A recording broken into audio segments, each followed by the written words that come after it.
Hey there, Silver Tongue Devil here, and in this stream we are back on Unchained. Cycle 10. Today you'll possibly see why I don't stream the high cycles, but for those of you wanting a glimpse as to what's coming, well, this will be the place then, won't it? So I imagine it might become quite apparent as to why I don't stream this. But again, completions for completion's sake, I do like to show off all elements of the game. I think one of the reasons why I'm not so much of a fan of this is it takes a very long time to do, and it's the same motions over and over again. You do, however, have to enact out the strategies and the tactics and the various bits and pieces that we use throughout the game to the nth degree to carve out your advantage, so to speak. So anyway, let's go and have a look at what the hell I'm talking about. Now, slow time needs to be used. That's one headshot, 2, 3, 4, 5, 6. You can have 1, 2, 7, 8, 9. 9 headshots for a night. And that's just a white one, guys and gals. Just a white one. Now, we have to be very, very careful with what we're doing here. So, just to explain a little bit about... my shield is not set up for laser beams, neither is my life. So one of the things that happens at cycle 10 is... So this is... I haven't played this season where you can take fatal damage, i.e. 12 points of damage in one hit. I haven't played the game since that. The last time that I played the game, the most damage that you could take from a single hit was 6, and that was bad enough. This is why armor is very important. Have I been offered much armor during this run? Have I? Fuck. But it'll be alright. Hiya, fellas. So, juggling or kind of juggling headshots is... I suppose it's the only thing that you can do to try and avoid using resources. But having to change your point of aim each time and watching arrows go through heads is not a particularly great idea, because you're having to change your point of aim each time. It'd be much better to drill the same one. But I think I've spoke in the past about, you know, you can kind of measure your level of ability on a game as to, when using slow time and fire enough shots, how many enemies that you can juggle. And this is why, because you get to a point where you are having to juggle them for a very long time. Headshots in both of those will stagger them for quite some time, and then I can concentrate on one to finish him off, and this guy is still staggering. So for those of you who are playing potentially at the lower levels and, you know, thinking like, well, why do you do this? Why do you really need slow time? Why do you really need to be firing fast? Why do you need to slow time between each and every single shot? How's Hand of God useful? Why does Winter's Bite be the only arrow that anybody uses at these higher cycles? Well, that's part and parcel of why I was spurred to do this stream, because I thought, yeah, okay, I might find it a little bit repetitive, and it might, I don't know, tell me if it does or it doesn't. I think it looks a little dull, and I do try and avoid streams like that. I know it doesn't always work out so well, but again, in the essence of completionism, let's go down there so we're not near that archway. This is another reason why I talk about, like, when it's a single enemy, I can just rattle off the shots normally, but anything more than that and you are asking for trouble if you are not slow motioning between each shot. We'll see examples of that later. I fucking guarantee it. Black Knights. So, one of the enemies to definitely pay attention to when you are at this sort of level. So let's try and stun him. This one will finish off faster, and then we'll concentrate on the Black Knight. One of the reasons why abominations, they're genuinely enemies that get me. They're the only ones that really hide around corners and leap out at you without much in the ways of sound cues. That's a problem. You also have the factor that, well, everybody underestimates abominations. They're no threat, right? Right? And it's, yeah, sneaky little buggers. Tell you that for nothing. So, for those of you wondering now about potentially the high scores, look at the factor that... and have a smaller head, that is quite right. And they leap very high as well. Very high. Plenty of times I've been trying to hit the head in slow motion, and the problem is the the head, as you say, is a very small target. Miss that head and you haven't got anything else. So a lot of the time when they start leaping, center of mass shots are probably a better idea. Hello K2, how we doing? So this is another reason why we try and play safe and try and play very carefully. This isn't very careful, but we can manage too. So I've stunned both.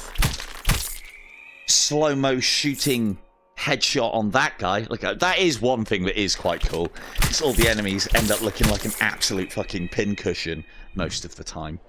So, yeah, we stun one, stun the other, and then concentrate. So, again, if anybody is thinking like, well, hang on a second, I know headshots score, so that is a big factor. But, you know, body shots stun, and so you could use them to juggle. Well, as we've said before, first off, you're then not scoring. Next, you are not staggering for as long. Now, this is one of those dangerous situations that I was telling you about. And what do? We just fucking nope out of it. I didn't realise there were going to be quite that many around that corner. And we will try and, hopefully, single out the threats. We have got a little bit of an advantage here, in that those guys have taken enough headshots that they hadn't even drawn their arrows for their bows, which means that we've got time. Look at them, they're champs. They really try on cycle 10. So we've got a few knights, and for me, we've taken out the threats. Now note how they've gone back to just standing around guarding him, because I thought you said he needed to guard him, but he's a guard. And what I'm going to do is I'm going to lure singly at this point now that the threats are eliminated. And it's going to take a lot of headshots. One at a time? No, you're both coming. Oh, he's throwing axes. What a champ.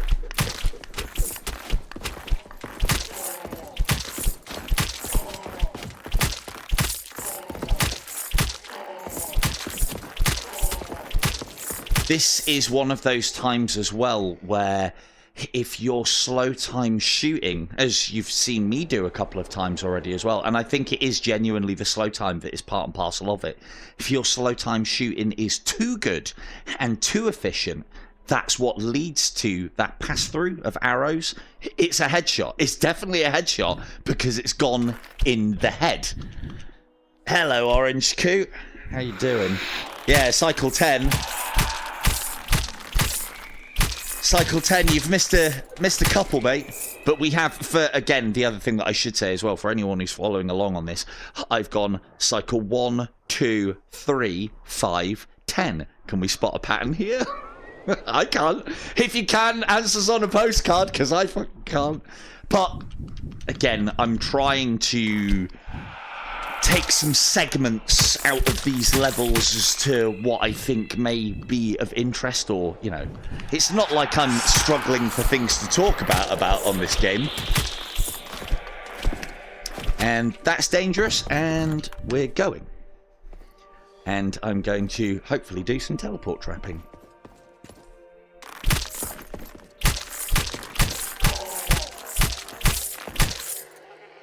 Nice example of cornering and why it's bloody useful.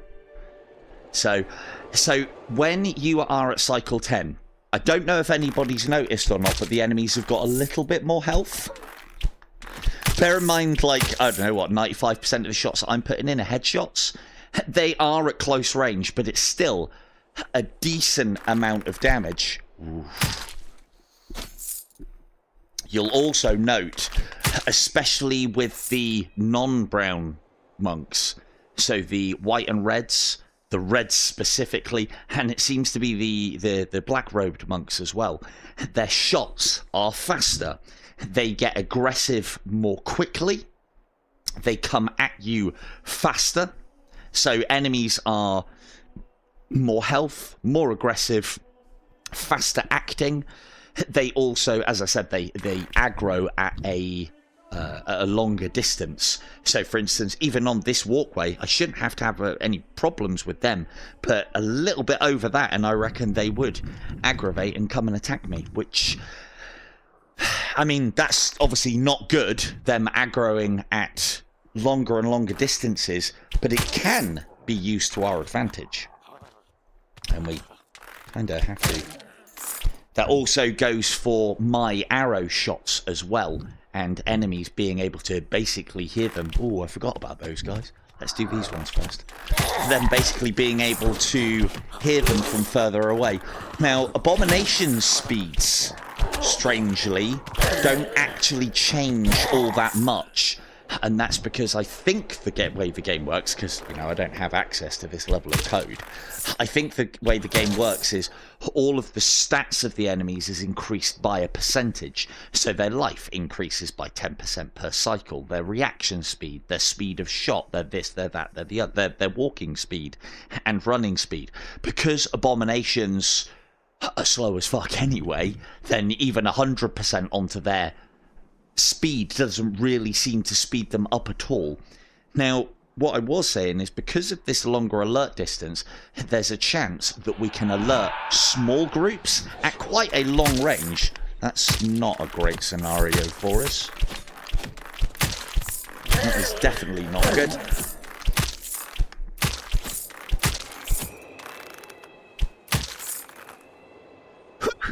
It's also bloody exhausting as well. So, hello Mel.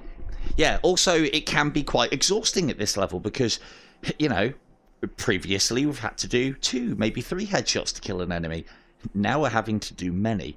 Let's see if we can teleport trap these guys as well to an extent. No, we've got one. I'll take one at a time. So we retreat round the corner, look in a direction, and he should do one of 2 things. Teleport into my field of view. Hey, they're working with me tonight. Or walk round the corner. Or teleport out of the way. Nice dodge. So again, remember, these are just normal brown monks. Normal brown monks that, you know, usually take 1 headshot at cycle 1, probably cycle 2 as well. We are at close range, so we're not doing a massive amount of damage with the bow. It'd be nice to alert just you. And this is how you play it safe. Now, one of the things that you do have to be hyper aware of is when enacting this whole teleport trapping thing, if they've already drawn the arrow and because they react quicker, they can teleport in and fire at you quite fast. So again, this is part of the reason why I'm kind of off screen, you can't see it, spamming the slow time, or quiver select as it actually is, so that I can press it and hold it at a moment's notice when the enemy teleports in. Is this guy not as aggressive as I thought he was going to be?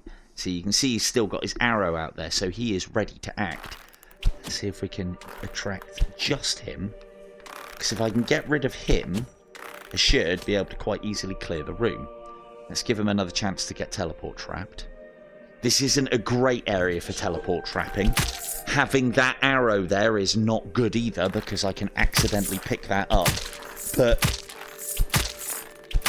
yeah, it's not ideal, but it's not too bad. Right, that's those. So what you'll see is, and I mean, I've shown these sort of things off before. I've shown these sort of like tactics and strategies off. Is I'm trying to strategically pick away at the hard parts of the game. Now, if I can deal with all the archers here, then I know that that room is just full of abominations. Even if there's just 1 archer left, don't want to have to deal with a knight. We're going to have to lure him out as well. Now, this is one of those situations where I could get in a bit of trouble. So I could drop a Hand of God just to diffuse the situation.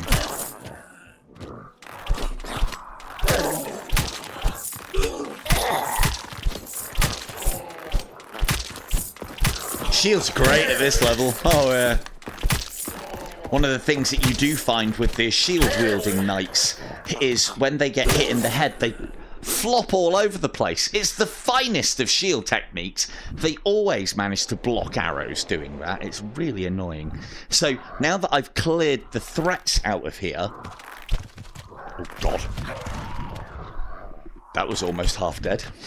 Now that I've cleared the threats out here... And if I can hit my arrows, I can now jump on top of this statue and take all of these out at will. Now, if I was really, really playing for points, I would do this differently. And I think you'd know the techniques that I would use. What I'd actually do, because these ones have got enough health, is I would hit them all once for a short-ranged headshot, because that's one lot of points. I'll demonstrate on one. I don't want to do this all day. But I would do this and put them all down to that level of health. Oh, I've done that before. And then I would lure them out here for a longer-range headshot.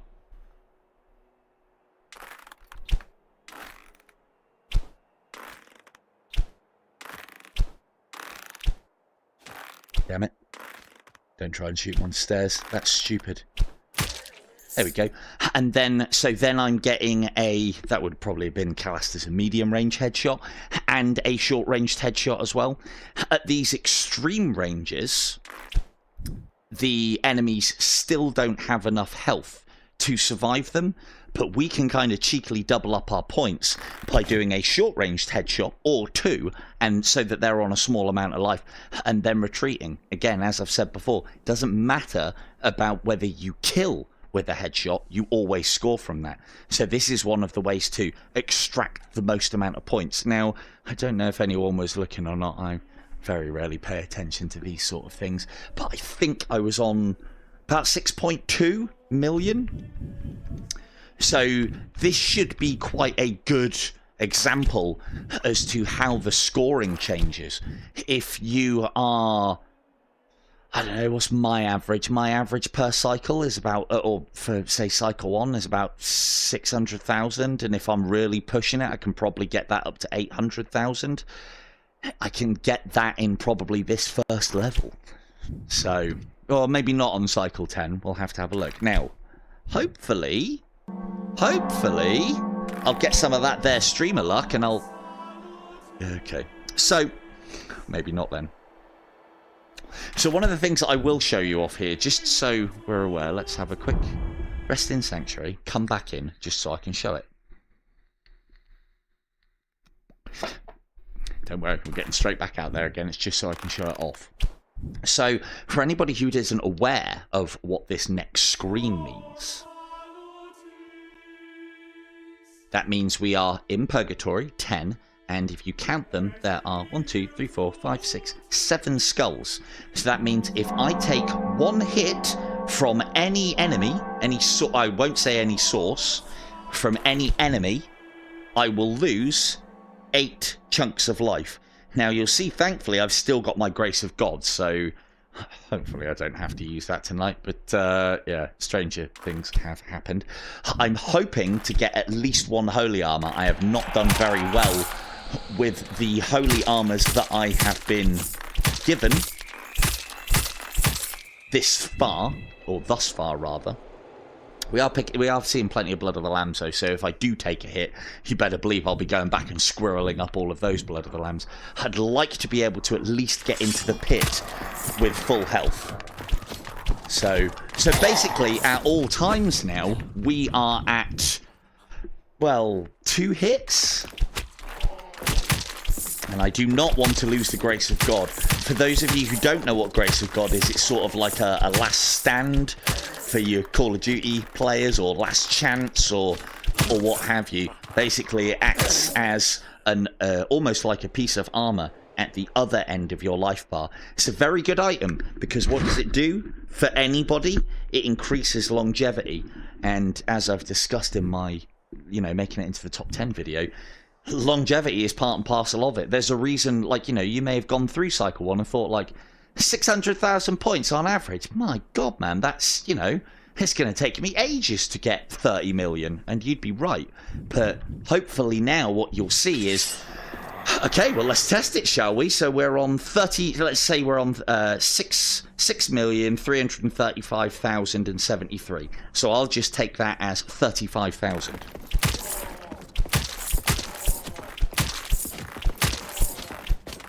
I'm not counting the headshots, that's too many things to count. Remember, each one of these headshots scores. You'll also note that I'm getting gold from each headshot. Only a piddly little amount, but an amount nonetheless. So one Black Knight has got us, what's that, 5,500 points? So hopefully now you'll be able to see why those bigger scores.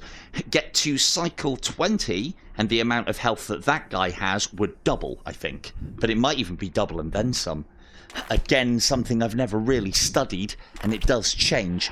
The one thing that I can tell you is that I believe, I think it was after 10 cycles, enemies are worth, I think it's 2.5 times worth more gold than they are in, say, cycle 1. And then another 10 cycles on from cycle 10 would put us to cycle 20. I think they're worth 5 times.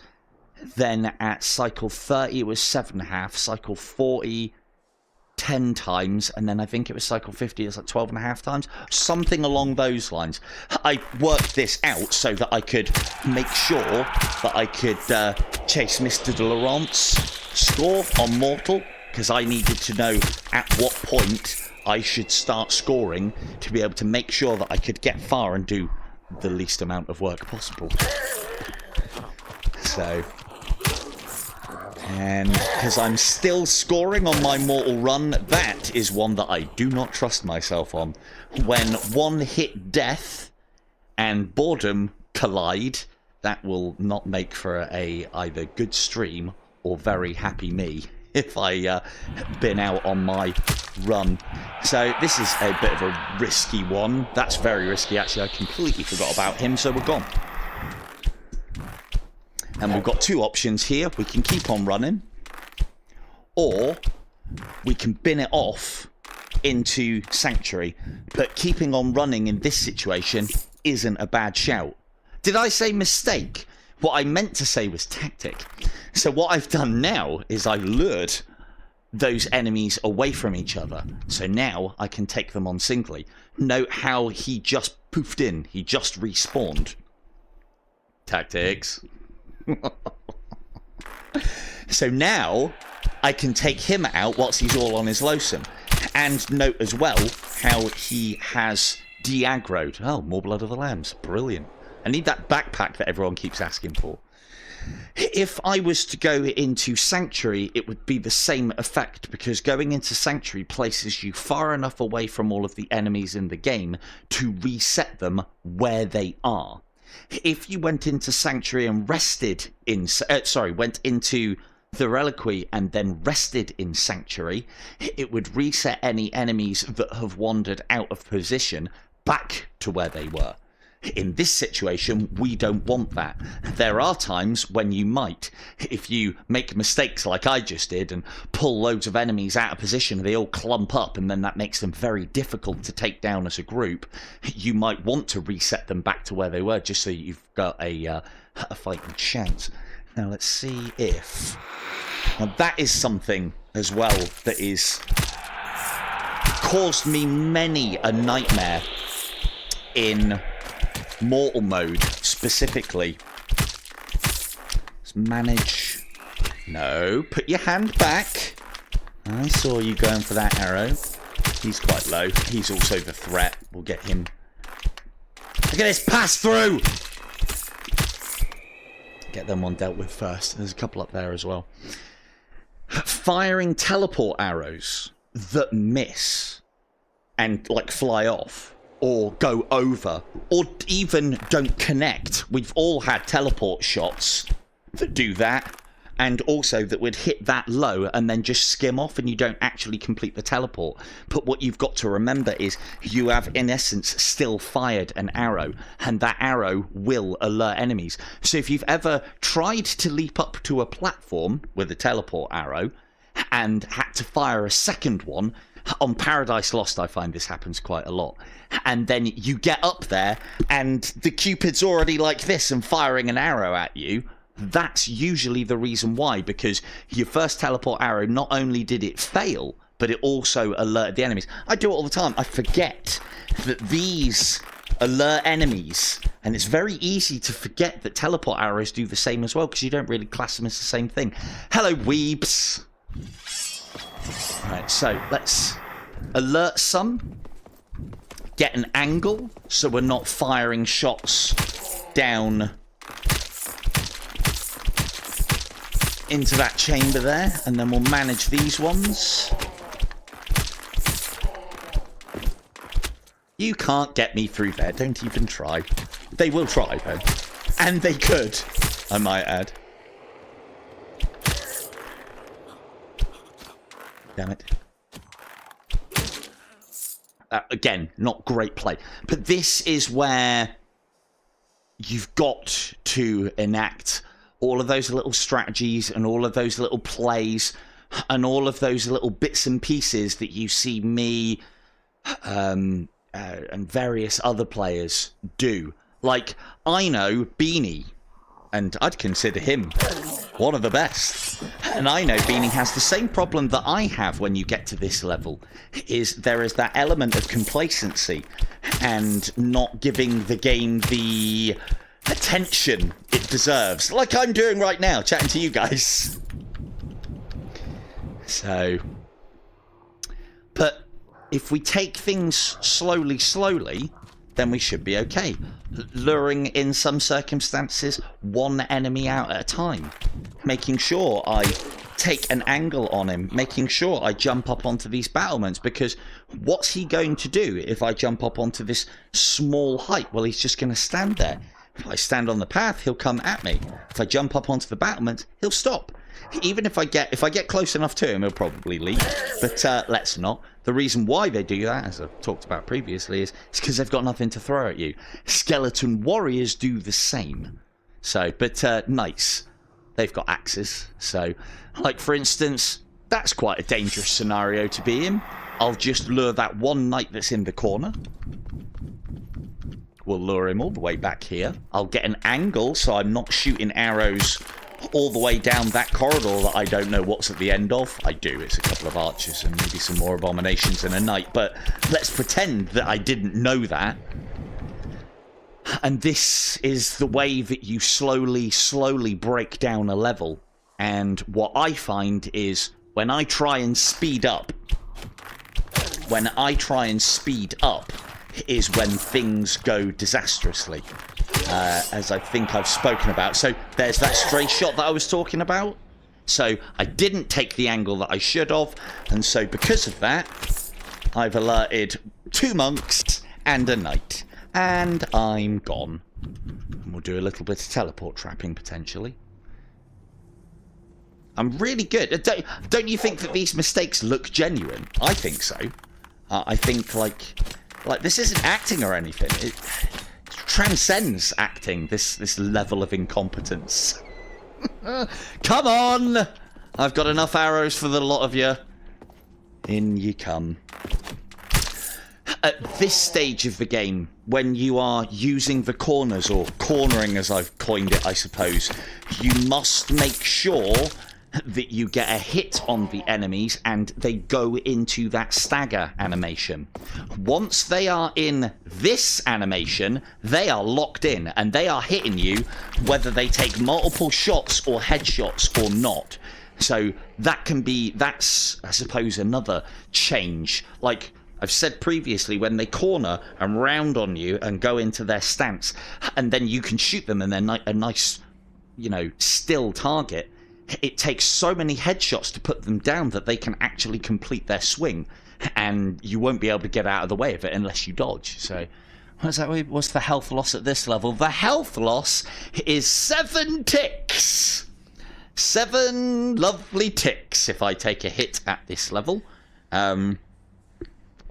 I'm not particularly hopeful about going into the pit because it seems to want to keep on giving me immolation. It's probably the worst one for me to attempt. And the other thing as well, and hopefully, like, I know that this looks deadly. One of the things that I will say is I found my general level of play improving because I play chatting to you lot the vast majority of the time. So when I'm not doing that, I do play better.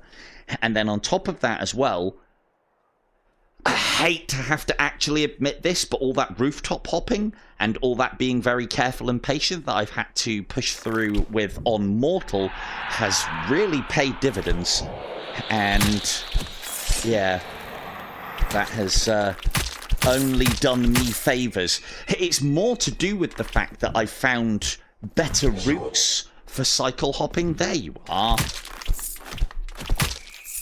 Wait for it. When they do make those leaps as well, it is often better to hit them in the body to take them out of that than it is to gamble for a headshot, and do it early because they're moving faster. And I do find, as I was talking about earlier, because this is part of the reason why I've lost what little armor I have been offered in this one. Hello, Ken. Part of the reason why I've lost what little armor I've been given within the... Yeah, right. Hang on. Did I just hear that Dr. Zog has changed his name to Awful Drunk? Good man! I'll no longer struggle. Hello, Awful Drunk. I remembered, and now I have to remember less. Dude, it is most appreciated. This is what he's going to tell me now. Oh, I just did that to see if you'd actually recognize it. The funny thing is as well, Drunk, that Ken said something about like immolation or what did, yeah, Ken said something and then it said your name afterwards. So to me it sounded like, hi gang, happy Wednesday, I'm awfully drunk. Oh dear. So yeah, good, you're keeping me amused, chat. That's what I need at these cycles. Amusement. Right. So this is the other problem that you have with these higher cycles, is situations that would normally be doable all of a sudden need to be chunked down quite a lot. And me just stepping near them to alert one, well, you potato now, I'm going to do it a different way.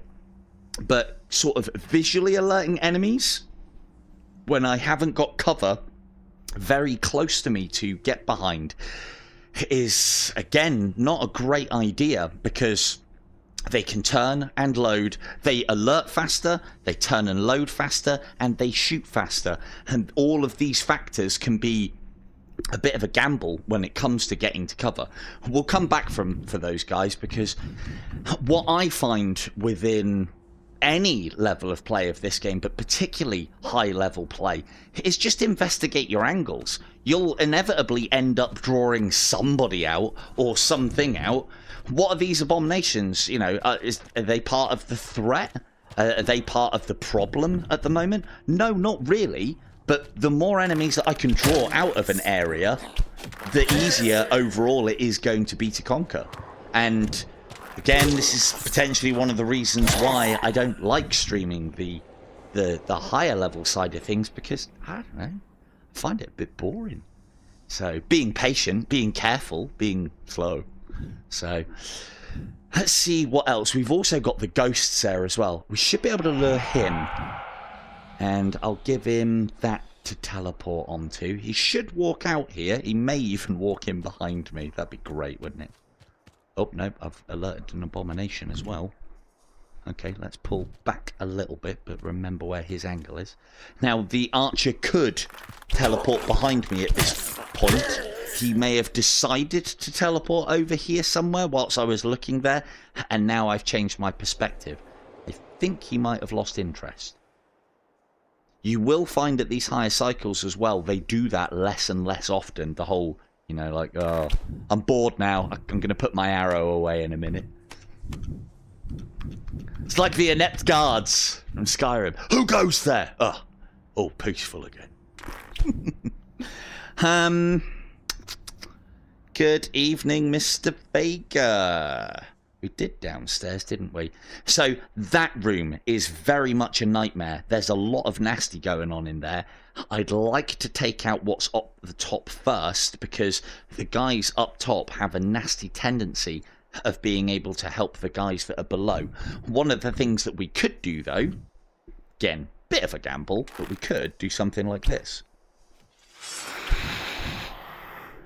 Now, the knights could... No! I don't want 3 at a time! Fuck's sake. So, that's what you do when you get the unexpected. I wasn't expecting all 3 of them to teleport in at the... Well, 4 now. And we do need to make a point of dealing with the ones that do not have the blue in their life bar. And the reason being is because they are not currently slowed. So we definitely need to be dealing with them. We also have to be aware of a fact. So you know how I said, I was kind of hoping for a bit of an example. They did, right? There he is. There he is, look. So the higher cycle you get to, the further these guys will chase. So like, usually a knight from there, if I shot the arrow, he'd probably come out of the door, walk round to here, and that would be him. He'd be done. On these sort of cycles, and above as well, he'll go all the fucking way around. Well, I thought you were coming out again for some reason. Let's see if we can alert him. Might already be alerted. Come on. I'm after an example here. No? Okay. I've seen enemies chase me. Watched them, in fact, go all the way around the level. There's one level in particular I'll try and demonstrate. It's actually hilarious on the higher cycles. He didn't get very far on that occasion. Lost interest. But they definitely hold their interest and their aggro for longer. And then on top of that, because they are then also faster, makes for a very nasty combination. So one of the ways that we can break this up is by dropping a hand of God. But I don't think we've got much in the ways of quivers left, so I don't want to be wasting resources. I also don't know what's around that corner, but now we're going to have to do something because he's spotted us. Move past these guys. Try and deal with the one. There's the abomination that I heard. And then 1, 2, 3. And note how fast I'm firing with my slow time on as well.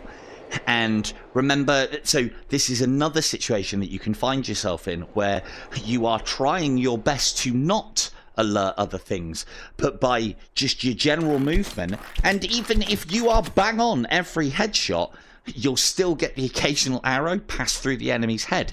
That then alerts more enemies. And one of the things that can become quite deadly, especially... Oh, you did see me, you little prick. Are you coming over? No, you're not. You can stay there then.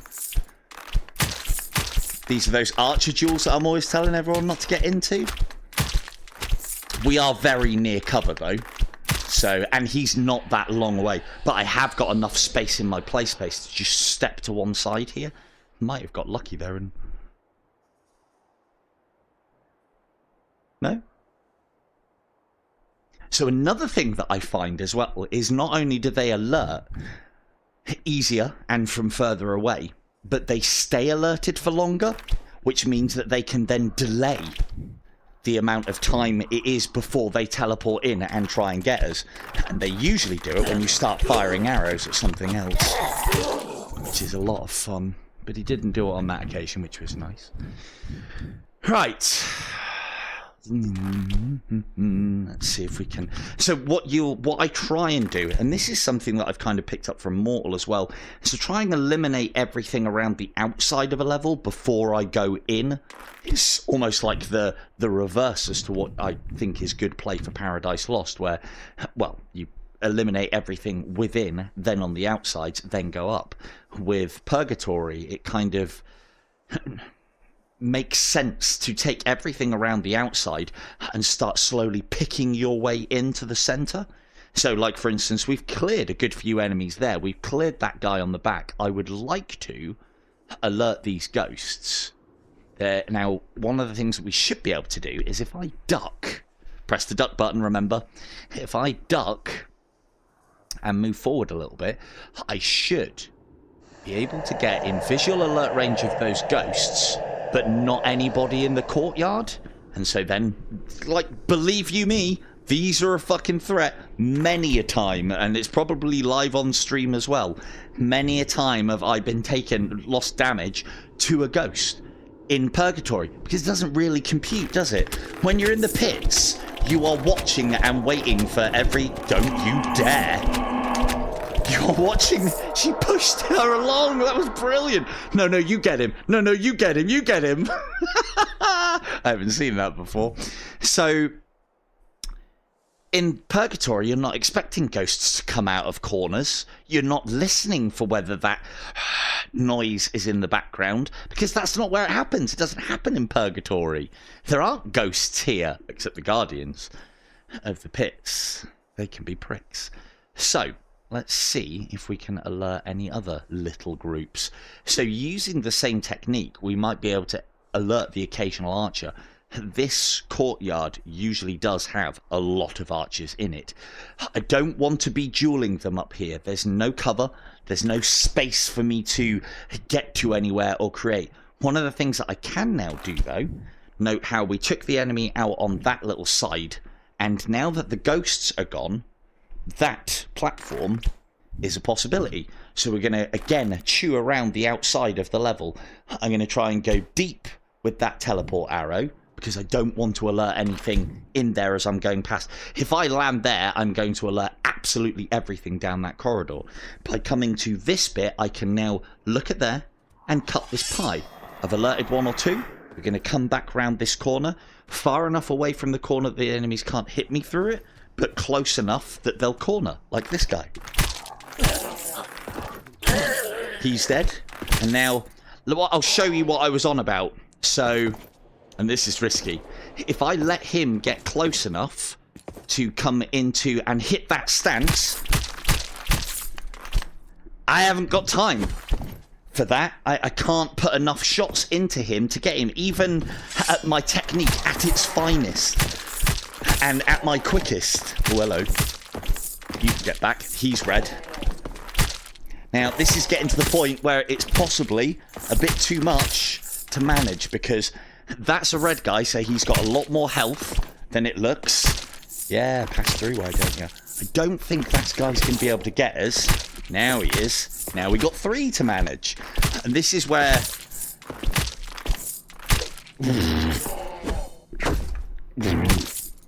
So this is the situation where you should be out of here or using resources.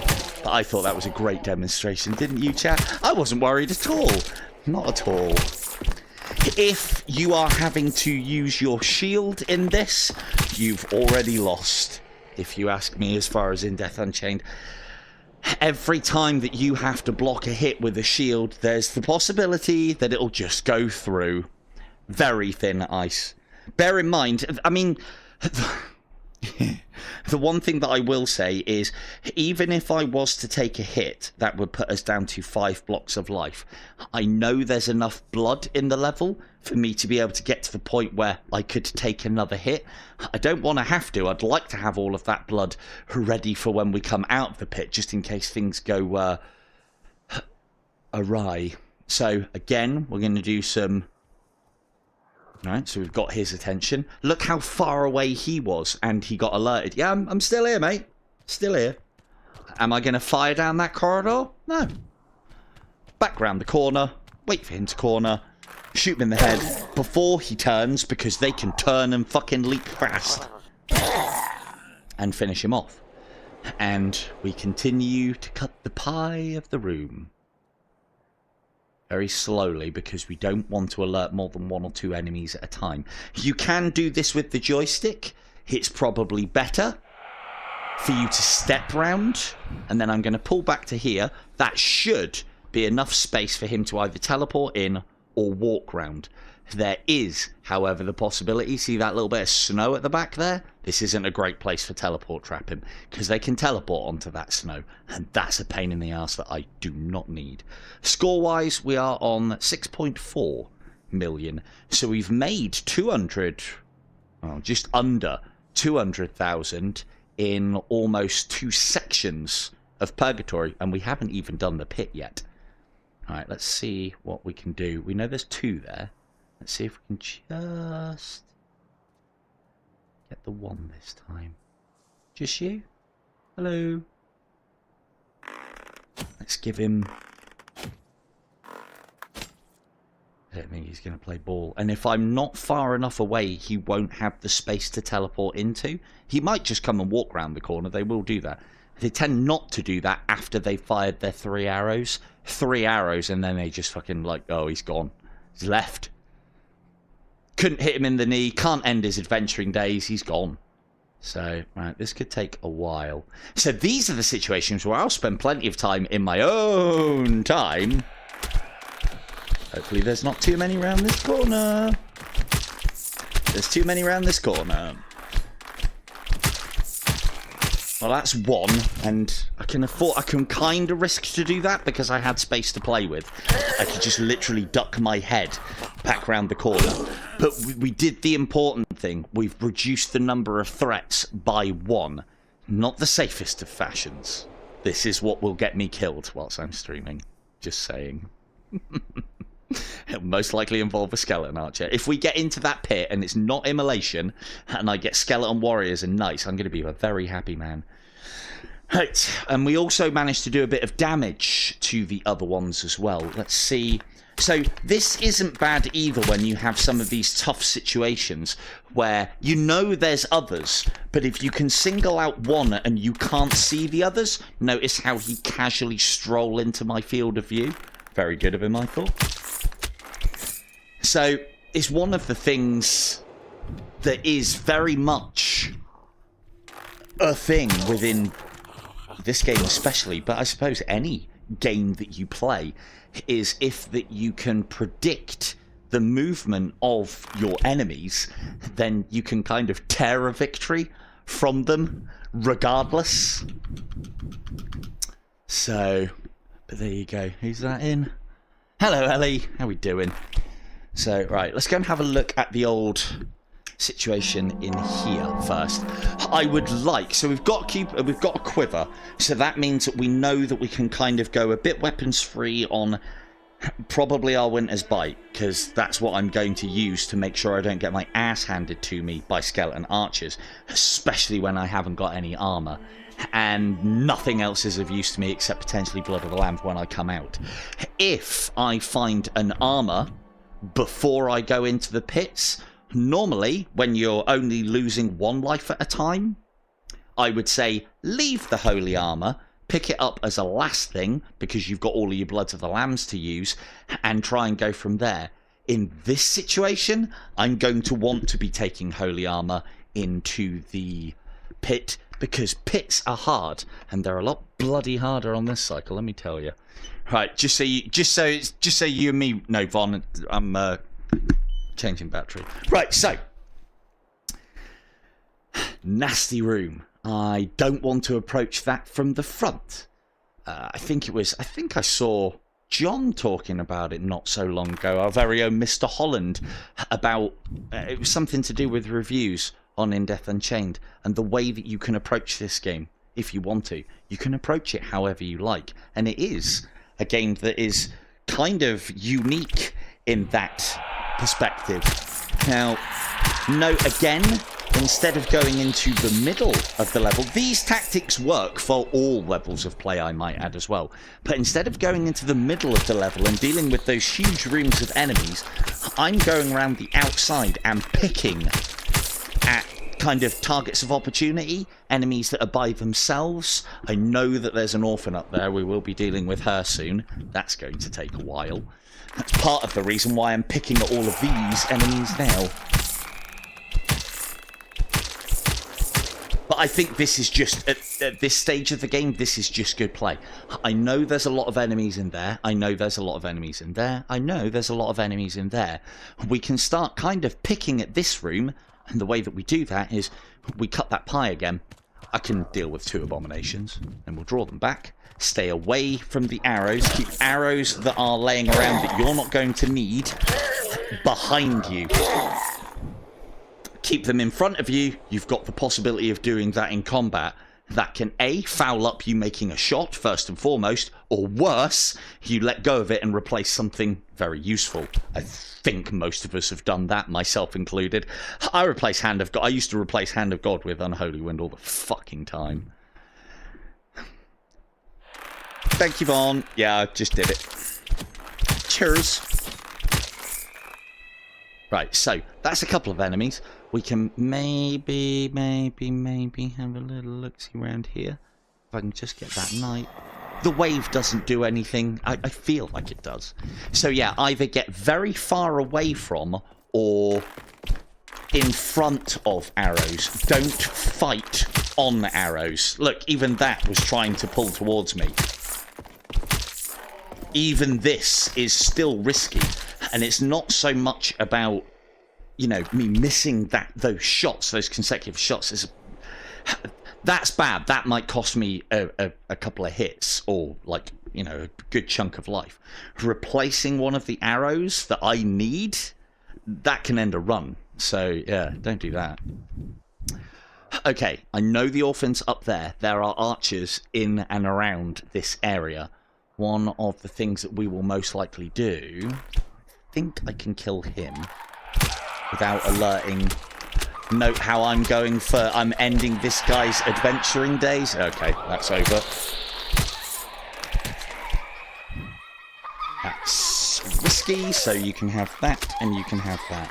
That was very risky. I got a bit lucky there because he didn't do anything. Now, that orphan is now going to fucking run all the way around here and alert lots of enemies. Well, not alert lots of enemies, but try and get in and amongst lots of enemies. I don't want her to come this way because I know there's a lot of nasty up those stairs.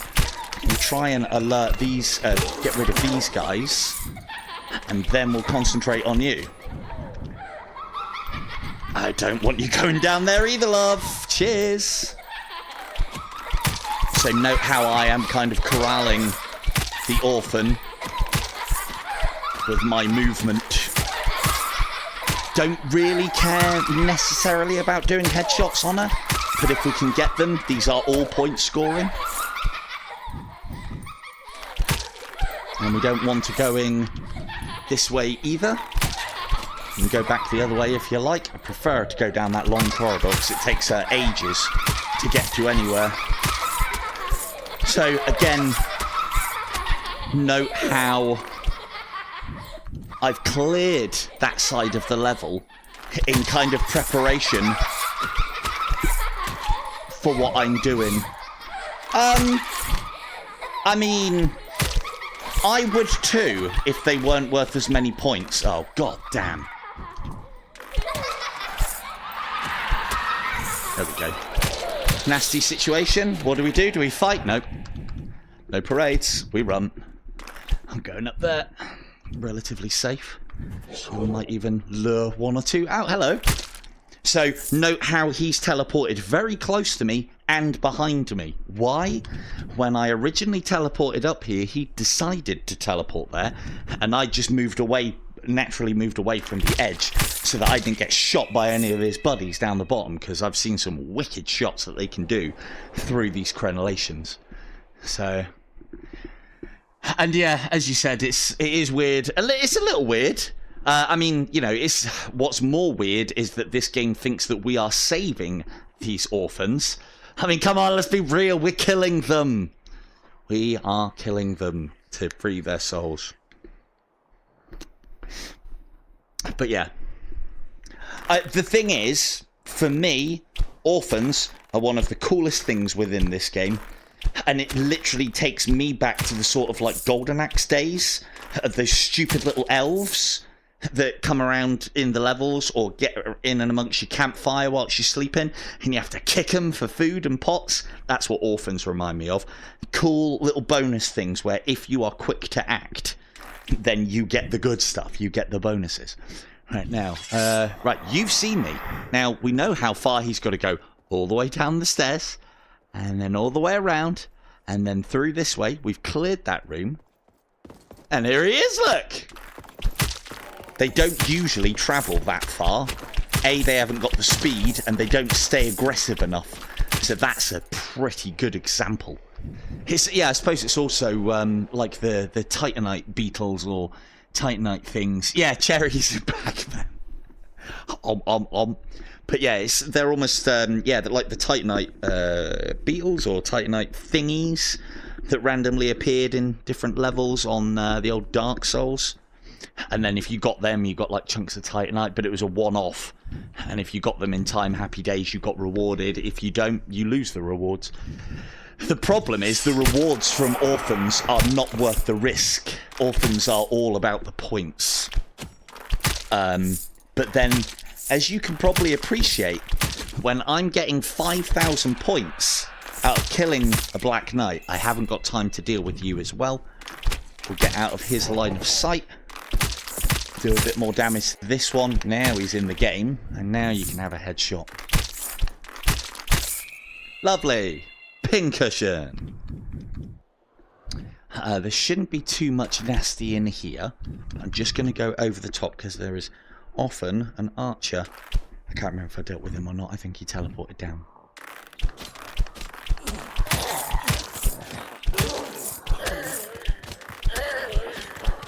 So, I spoke previously as well about when you get a few cycles in, putting a body shot on an enemy can be that doesn't make too much odds because they'd be finished in one headshot anyway. At this stage, if I put a body shot in, I could have potentially got like 2 headshots out of them. But if I put a body shot in, I'll only get that body shot and a headshot. That's half the score. So that is an important factor as why you should be going for headshots. And it's not just for score either. You should also be going for headshots because enemies stagger for longer. So in this situation, I don't want to go wanging arrows down there. I also don't want to be fighting these guys over distance. So I'm going to close right in, use this as cover, and get close to them. Stagger them both. Finish the one with the least amount of life because he'll go down and be out of the equation quicker. And then concentrate on the other dude. Because these ones have a lot more health than a standard brown. Monk. The brown one. No, I won't. So one of the things that I do at this stage, and I'd imagine a lot of the you know, those high level players that we see on those leaderboards all the way up there and that, I would imagine they do the same sort of thing as well. Just a better version of what I'm doing, I guess. But I would make a point at this sort of stage of the game of clearing the level in its entirety. And the reason being, and it's Travis that put it best, is you then kind of know what you have to work with on the board. As I said, I'm a massive, or used to be a massive board game, so I like the terminology. But then, like, for instance, I know that there's a load of Blood of the Lambs deep in the level, and I know that there's a quiver in the shop, and let's say we dropped a quiver and a holy armor. I know all of these things that I have, and they are ready in the level for me when I come back, providing I come back. Or maybe I'm just trying to, you know, eke some time out of this stream and just keep it going a little bit longer by avoiding the pits. One of the two. So, but it's good play, and you do that at all levels. I do it at the higher cycles. I don't bother with it at the lower cycles. So, but when you're starting to take multiple points of damage from single hits, then you have to do something like that. You have to prepare for the worst and expect the best. That was a bad peak. I'm going to give that red monk plenty of space to teleport into in front of me. He might walk in. No? Well, alright, y'all. Let's give it another little peek as well. Another thing to note with this whole sort of like alerting visually or via arrows is give it a minute. Don't just automatically assume that they ain't coming.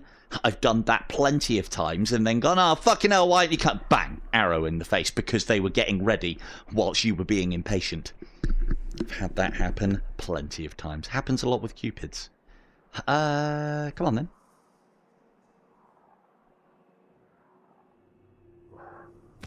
There we go.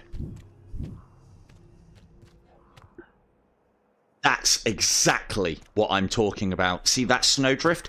That all of a sudden makes that scenario very fucking difficult and puts us into the IDU Classic that I've talked about. And the IDU Classic is a great way to lose a life on this game very quickly.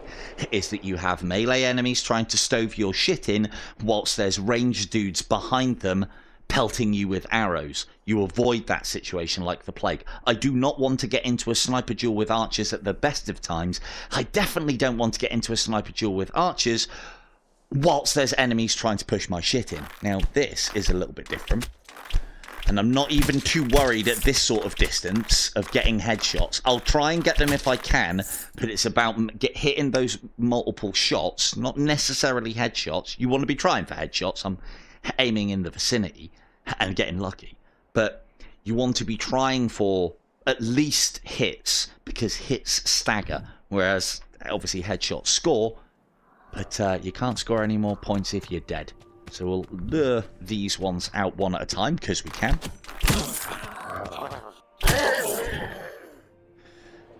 Hello. The wave did it. The wave did it. We will hide here. Hit him so that he doesn't get into his stance, which then means that I can keep hitting him, which will keep staggering him, which will send him further back, which in a different scenario would actually score me more points as well as we have more to stagger back to. And it also keeps the threat away. The problem that you can have with that, if you don't have the rhythm for it, if you're not quite as quick, or not using your slow time as much, is miss one of those shots and all of a sudden he can jump and do that fucking Superman sword stab. Bastards. They get me with that all the time. So, right. 2 more enemies. So that's now reduced a room that would be very difficult, even at like normal cycles, to do to just 2 enemies. I can handle 2 enemies. The melee enemy is behind and he's not a particularly great or fast one and I can see him. And then the archer one is in the front. So we stagger both with a headshot each and then concentrate on the threat, which in that circumstance I deemed as being the archer.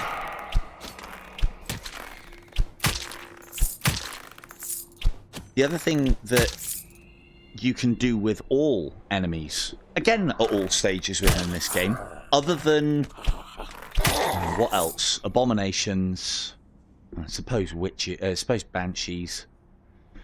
What else?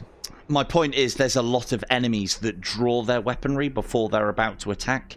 If you can body shot or headshot stagger them, it stops them, it interrupts that animation. Sometimes it doesn't. Headshots usually do. If you can stop them drawing, that means you've got an extra second or 2 before they are active. Now, this one is a nasty one.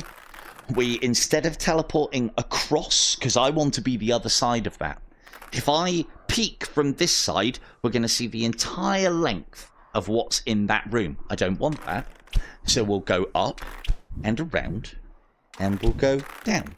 Now, that's not to say that you can't teleport across there and they won't see you, but I've had mixed success, mixed experience with that.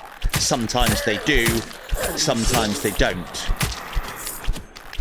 And again, I'm still using a lot of slow time here because I know there's still more coming round that corner. I want to deal with you. Make sure you're staggered before we carry on with the archer. The archer is the threat here. And now we'll concentrate on you. Note how he's in stance, ready to hit me. And I can't put enough damage on him to kill him, as I normally would in that situation. That's why you want to be staggering them at all times when cornering or when they're close. You let them get into that stance. There's not a massive amount that you can do. Yeah, no, happens. I do it all the time. I think I know where enemies are, and then you jump up somewhere and there's another one there. You know? Hello. A little bit cornering, is it? Yes. So we want to hit him now, whilst he's on the move. And now I'm not slow timing. I do find that more of my... I can fire reasonably quick. I do find that more of my arrows connect more regularly when I am not slow timing between each and every shot. This is part and parcel of what I've mentioned many times on the channel about being the ability to have a fast game and a very good slow game, but also having a fast game. This is part of your fast game. But if you can do that with slow time, then you're creating that homage between the two. But there are times when you need both, or need either or.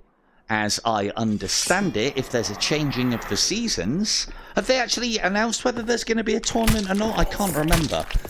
I know for those of you who may not be up to press, and I should mention it, that season is ending soon. We don't know when. Previously, when they've done an announcement, we usually have about 2 weeks from that point. So that's what I'm playing towards. If we have anything more than that, then happy days. And I think the announcement was made on the 5th or the 6th. Let's see if we can get you. And I'll turn and move back and look here. And look what he's done. He's teleported exactly where I wanted him. And it was important that I moved back as well. That might have been too close for him to teleport to where he did, which is why I moved backwards. Archers will always make an attempt, if they are going to teleport, into your field of view, because that's where they will teleport. They need to have a certain amount of space from you as well, because guess what? They're a long-ranged enemy, and they want to be long-range, or at least some kind of range.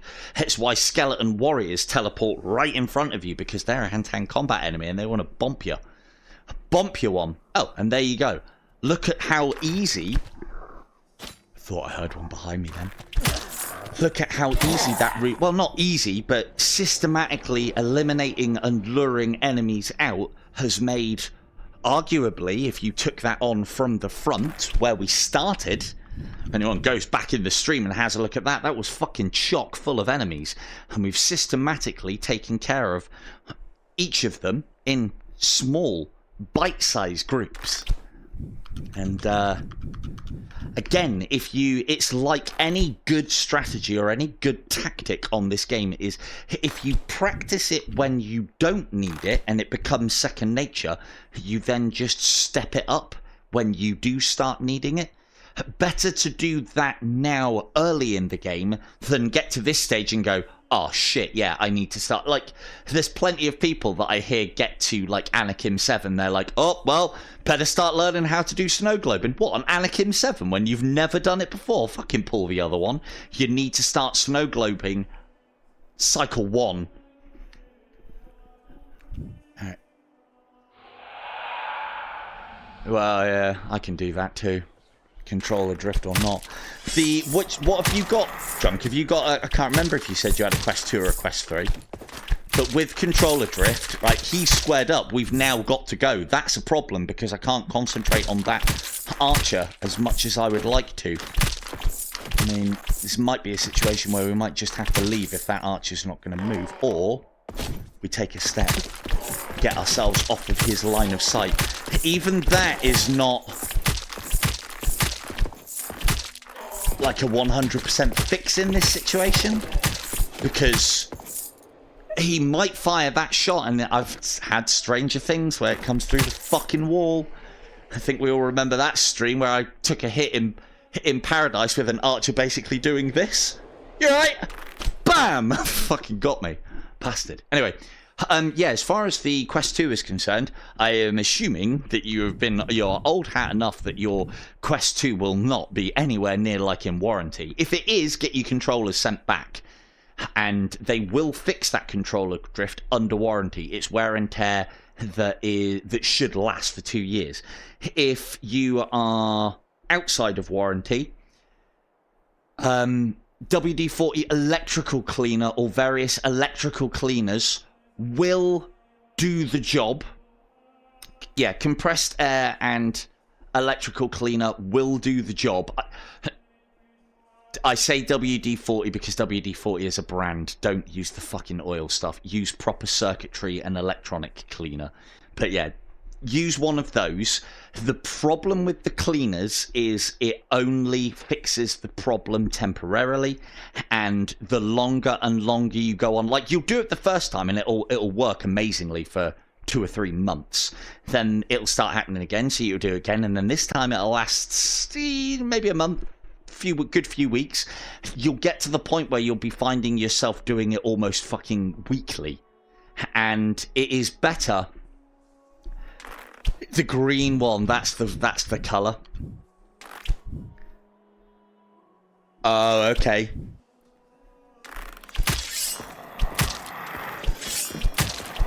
Oh.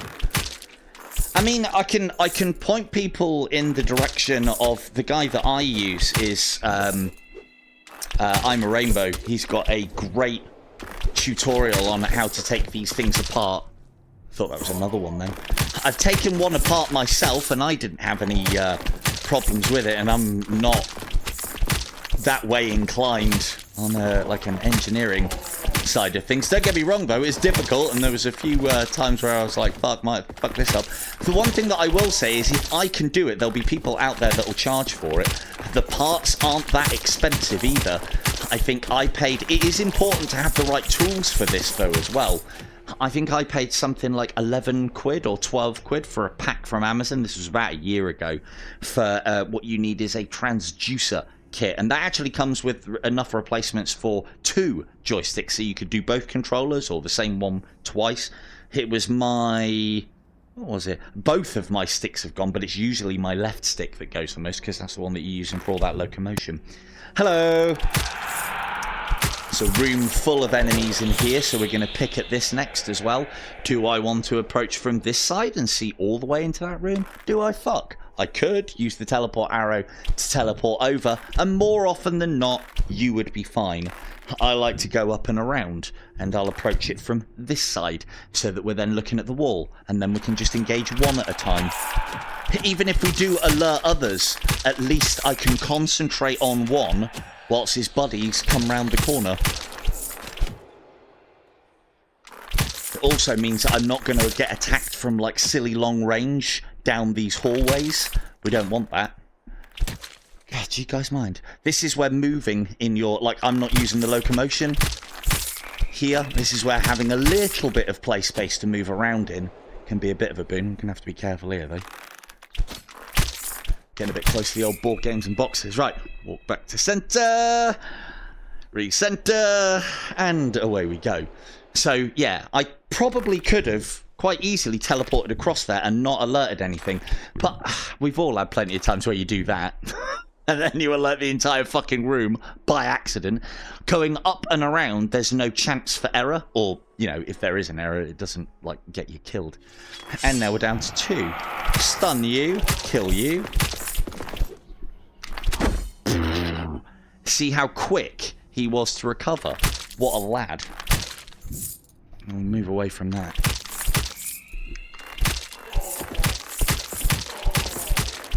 But that is, you know, if you're not on it with your slow time, that's how quick they can all of a sudden go from...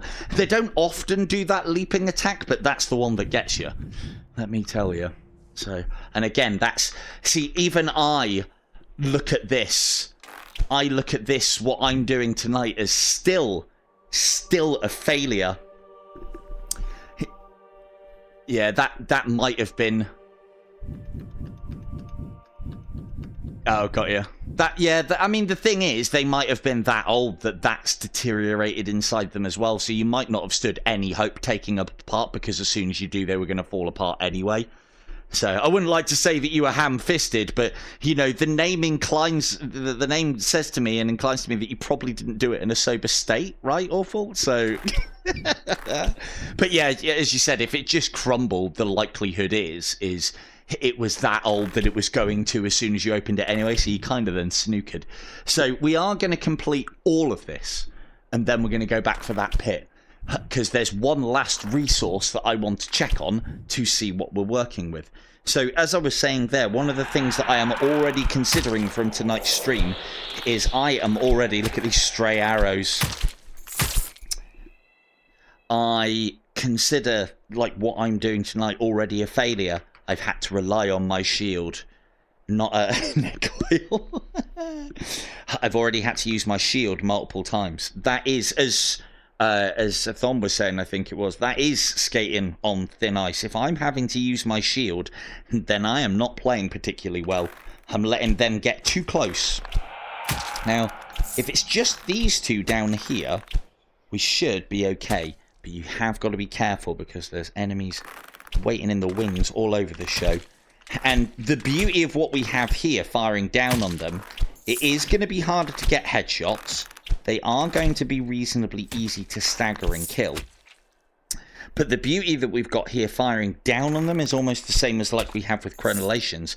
You can step back in your play space and all of a sudden the danger is almost gone. You can shard back. That's a good use for a shard right there. Just taking a step enough back from here to be able to get away. The other one that you can do is you can kind of fire your teleport arrow quite weird in that you cross your hands as you're doing it.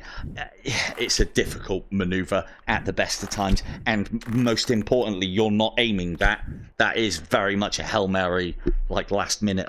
It's what your shard is for. That's what you use your shard for. So, again, nasty scenario. Lot of enemies around here. Do I want to be having a fucking sniper duel with all of these archers? No. Previously, I could go there and start picking apart the level. In fact, there can be an awful lot of enemies down there. I am inclined... let's have a look. Because this is probably a little known spot. Oh, there's only two. That's not too bad. Right, we'll come away from there so we can't see anything around that corner. Concentrate on the archer because we can take him down quite quickly. This guy's only going to throw axes. They are slow. You didn't die. Cheeky. If we can keep on hitting the head, he won't have chance to throw his axes. Yes, he did. You can keep him staggered, but you'll find it more difficult with knights. And with this, one of the things that you might be able to tell as well, with me rushing that, I'm not getting as many headshots. I'm not getting as many points. That then means I need to be able to get further to be able to get a better score. So, not ideal play. But there was a time where I didn't start playing. I used to cycle skip, get my arrows together, get my armor together, and start playing at cycle sort of like 12 to 16. Because there's huge points for effort, but not as much effort, in my opinion, as, like, you know, you could make as much points from cycle 10 to 15 as you could from cycle 1 to 10. So, and it's all because I ain't got time to do all the things and the stuff these days. All the things and the stuff, I don't know if anyone knows or not, but it takes fucking time. Got a bloody channel to run! Again, it's part of the... Well, let's go around the corner here. Whoa, steady on. It's part of the reason why, A, I'm streaming my progress for this one, because I feel like I can entertain reasonably well. See what I mean? Block that. That's disastrous. Look at that. So for those of you just tuning in, I just wanted to give you an example of how much damage one hit will do you. I definitely have my shield up as well. You can watch that. But the sword went through the shield. 1, 2, 3, 4, 5, 6, 7 pegs of life that just cost us. So, what we're going to do now, I'm not going to continue on. I'm going to go back and get those health and see.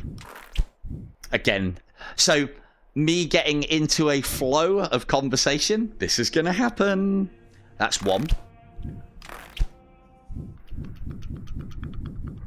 But again, I'm never going to blame the fact that I'm straight. I wouldn't come onto here and do this if I didn't want to do it. And I do.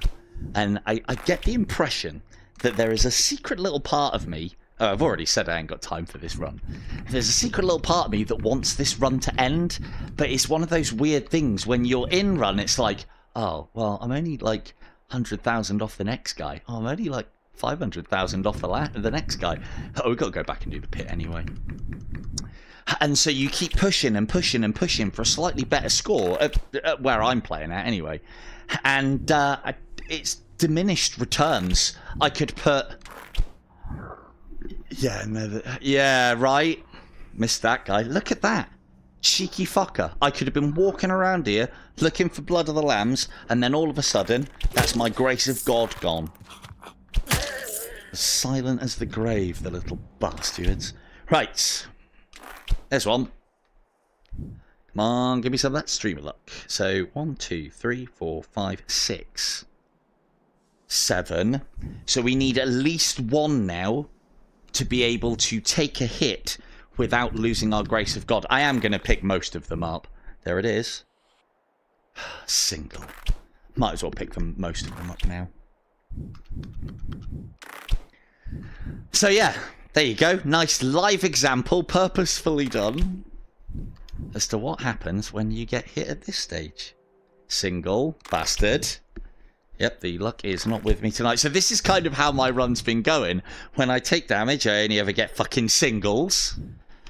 And I'm just not getting any holy armors. I have read that everyone else is getting lots of holy armors. I don't seem to have done too badly on quivers up until this point. So hopefully now you can see... Like, I didn't mean for that to happen with the Red Knight. It was as good as an example it was. That was not done purposefully. But hopefully now that cements in your minds the lesson of clear the level before you go and do the hardest part of it so that you know what you're working with. So if I'd have gone into the pit previously and come out of there in a damaged state and then got to that Red Knight that just took the life off of me, that could have been Grace of God gone. That could have been dead. There's one more in there. Now, this is where the rule that I have set for various people that are playing kind of stops applying when you get to this level. Now, I have said don't take health unless you have got at least 2 blocks open and the achievements that allow something like a Blood of the Lamb to give you double health back. This is number... Hang on, what was I on? I was on... Took 7 because I was on 5. I'm now on 10. So this is my 5th heal. Still not fucking double. What is this? Can someone get Beanie in here so he can start turning the dev mode on for me? Need some of that percentage. Some of that percentage of luck. So now at this stage, I have picked up, and this comes to my RNG probability, which is kind of a sector that I kind of work in, for those of you who may or may not know, but work is a strong word. There is, at the moment, there is a 30% chance that when I pick up a Blood of the Lamb, I'll get 2 blocks of life back as opposed to 1. I have picked up 6, so percentages would say that I am due a double heal. If I was to now pick up a Blood of the Lamb and it was in fact the double heal, I wouldn't get the benefits of the double heal, and I might have to then pick up another 6 before I get another double heal, which is why you never pick up a Blood of the Lamb when you've got that achievement. I can't remember what it's called, but I know you have to kill, I think it's like 106 orphans over lifetime, or it's the kill 7 orphans in the run. One of the two. We're going to go and... oh, but it's all the way over there. Oh, but it's good play. It's good play. It's good play. I need to start actually... You know, it's at these sort of cycles where there's plenty of times where I don't follow my own advice. And it's these times that I need to, so... But, yeah. This run has kind of been a lot like that. I definitely blocked that. That was absolute bullshit. You'd think blocking a hit would be enough, but no. But that's why I consider blocking a bit of a failure in this game when you're doing a run. Because if you block, sometimes it's just like, nah, you didn't. Fucking straight through 118. Right, we've got those ones. That's good. Let's get these. Is there one over there still? No, we got him. Yeah, that was the one that took the life off us. One at a time, please, gentlemen. I have some lovely rocks for you to jump up onto. Thank you very much. Anyone else? Thank you.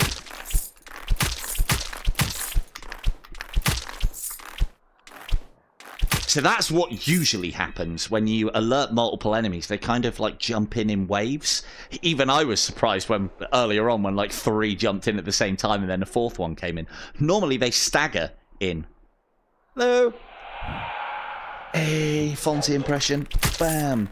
And note how I'm getting those headshots in on him before he's pulled his arrow. So I've even got that to accommodate for. Hello, Koska. How we doing? Oh, Koska, you might be able to help me because I believe you are Chinese of origin or something along those lines. Oriental of origin. I've been told that this game is called Undead Ranger in the Chinese tongue or some variation of that. It's a bad translation, but it sounds cool. So I didn't know if that's actually a thing or not. You. It might not even be Chinese, actually, or rather, it might not be Mandarin, or Cantonese, or Vietnamese, or something along those lines. Definitely.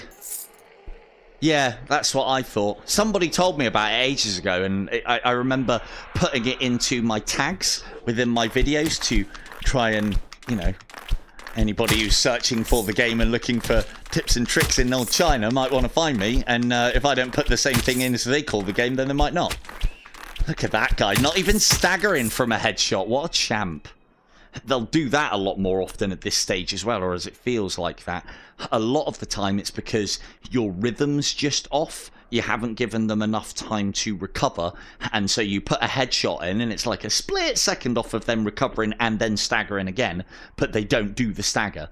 That's, I take hits from that. Very often from skeleton archers are the bigger defender from that one. Hello, I'm finished with your night. You can come down now. So I move away. I don't want to fight him up there. I don't want to send arrows sailing up there. I've alerted them. I'm looking here. And so he is forced to teleport into my field of view. No, we're not playing Immortal. We did just take a bullshit hit, though. I got hit by a Red Knight through my shield. It definitely made the block sound on my end, so that's usually enough, but it still got me. Anyway. At this point now, we're on 7 skulls, which means if we take a hit, we will lose 7 ticks of life. But we've got our Grace of God, so I'm hoping I'll stand a chance in the pit. Oh. There is another, you know, on my list of excuses. Like, I don't want to fight him up there. Should have seen me. No, he didn't. Hello. There you go. You got it. Come back here. Look there. Happy days. And all of a sudden, we're taking what could be quite difficult fights, quite long-range sniping duels that I do not want to be into, and just making them into a series of 1v1s. This is why if you have good technique and you know about these things, technically you should be able to get to whatever cycle you desire. But then the bosses get in the way. This is why having a specific technique to deal with Anakim is very, very important. Because once you get to about cycle...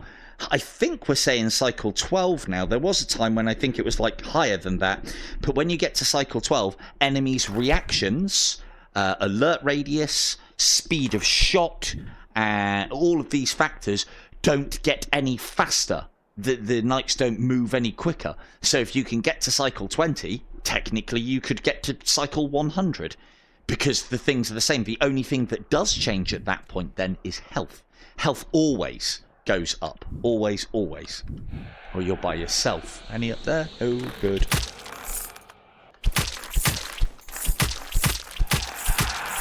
That stray arrow alerted someone around the corner there. Not great. Those stray arrows have alerted a Red Knight. Oh, we're gonna fucking go. We're gonna go and I'm gonna play the proper game with you. Come on.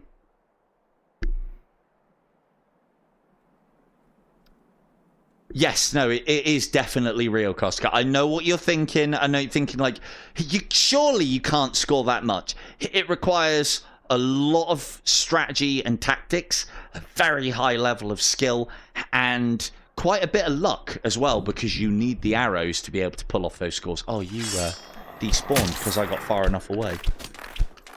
Uh-oh. I'm not even letting him close this time. We'll use the old slow time as well. I've learnt my lesson. I learnt my lesson earlier than that.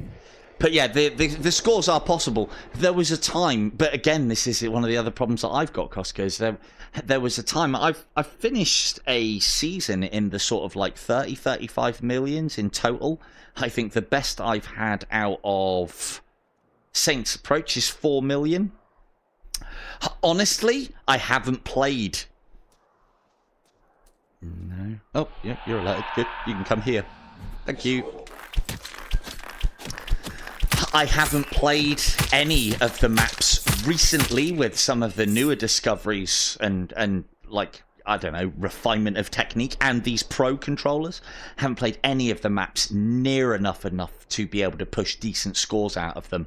But again, as we know, I am a very lazy boy when it comes to, because all I'm doing them for now, I'll compete properly when it comes competition time, because the competitions are always something different, or at least always something new on a different level. But when it comes to things like the main game especially, I've done that a lot, and Saints Approach, it's fuck off!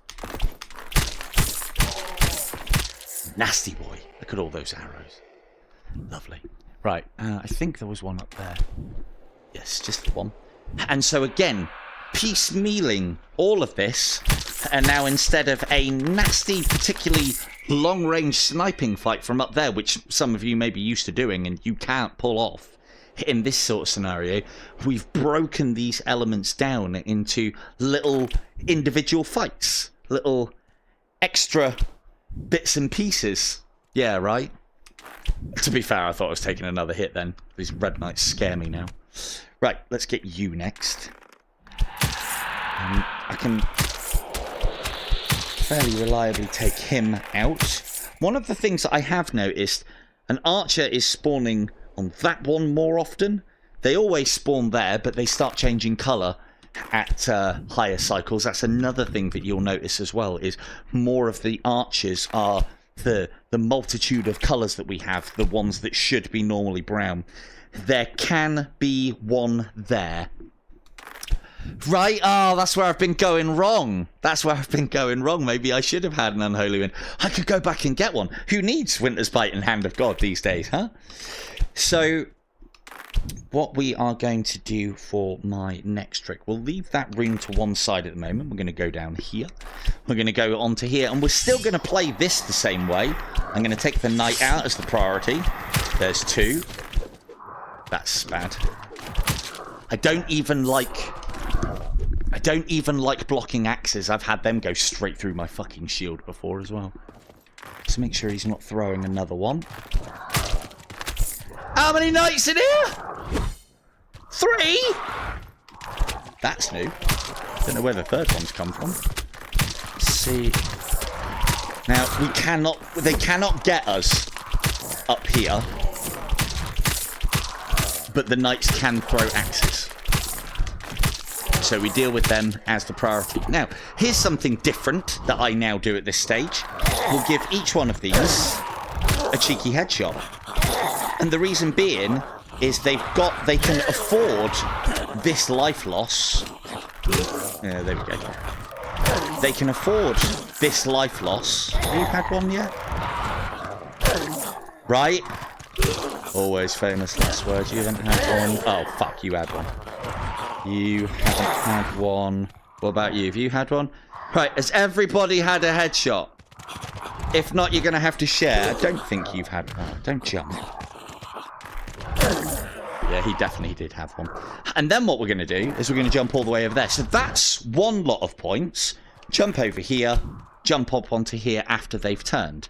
Now, the reason why we're doing that is because at this distance, at this stage of the game, these long-range headshots, this is one of the few places that I do it. I don't know, I kind of like trying to nail the challenge of getting each one of those heads without missing a shot.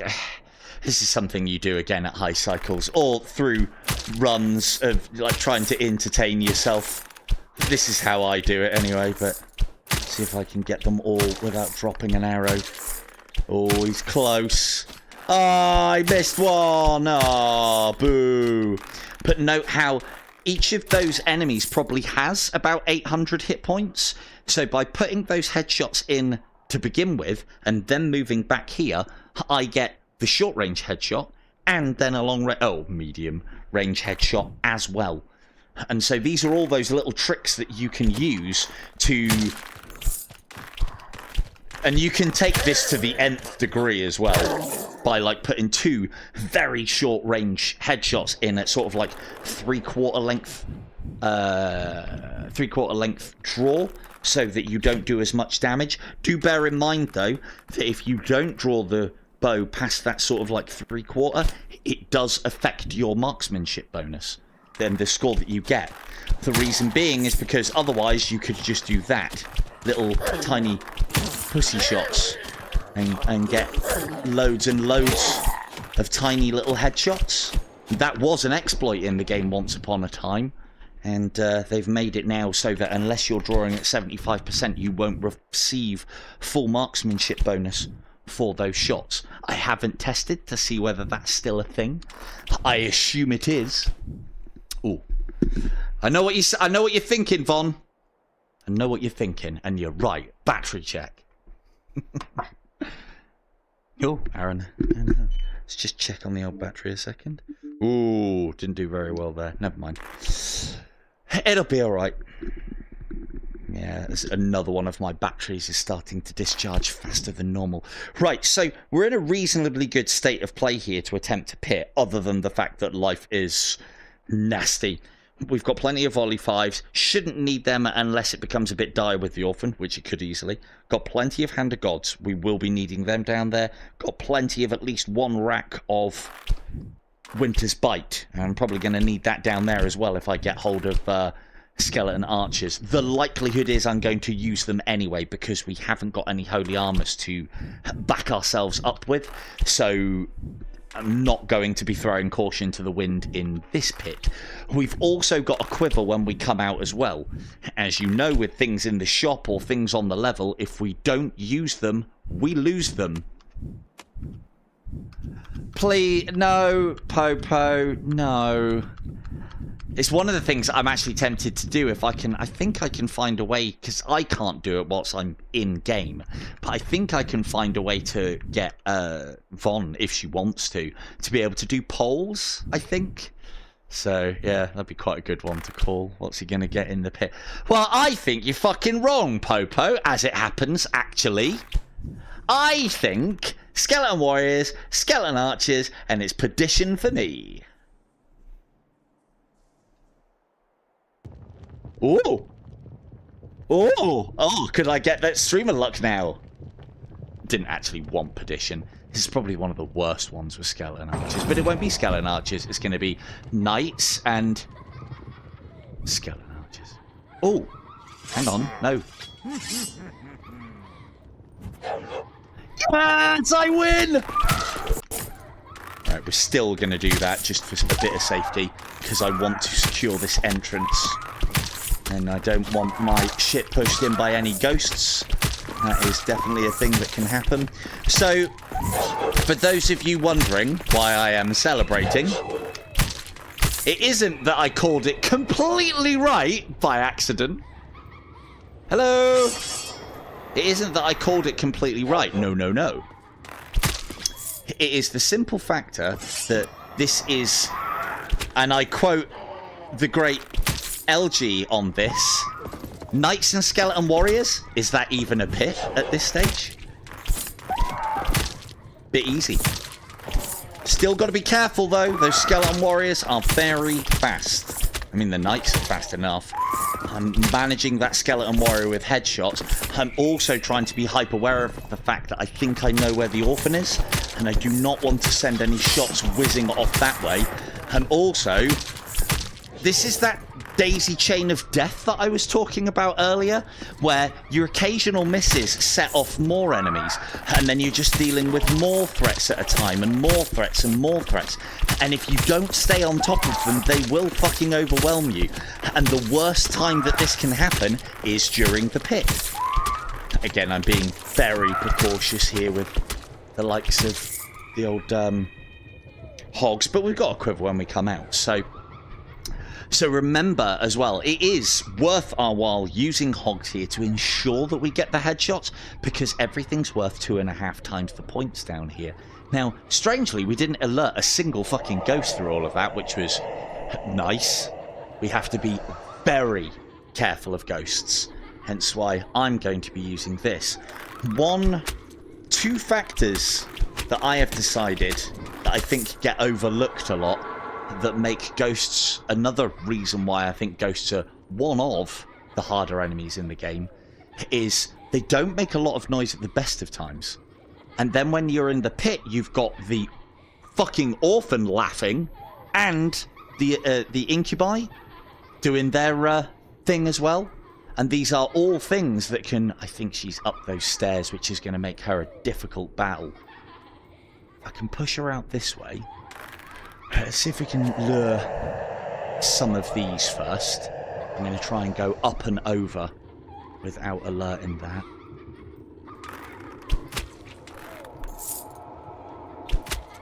You don't have to worry about arrows whizzing down corridors and alerting enemies that you can't see, providing you hit your shots. But, I don't know, you've all seen my accuracy sometimes. So... well, I like to give you an alternative. Right, we're going to try and get up there, deep, and be careful of the likes of that. And note how I was tapping slow time just before I landed, and then the moment I'm up here, I am holding that motherfucker down, because there are ghosts up here. So, thankfully not too many. We lured a couple down. And what I'm hoping to do, if she is... where I think she is, if we can pull this off, she's probably in the best place we could hope for on this pit. Oh, just in case anyone from Super Bright's watching, this definitely needs sorting out. There's something gone wrong with the lighting in Perdition. Has anybody actually said there hasn't been any end...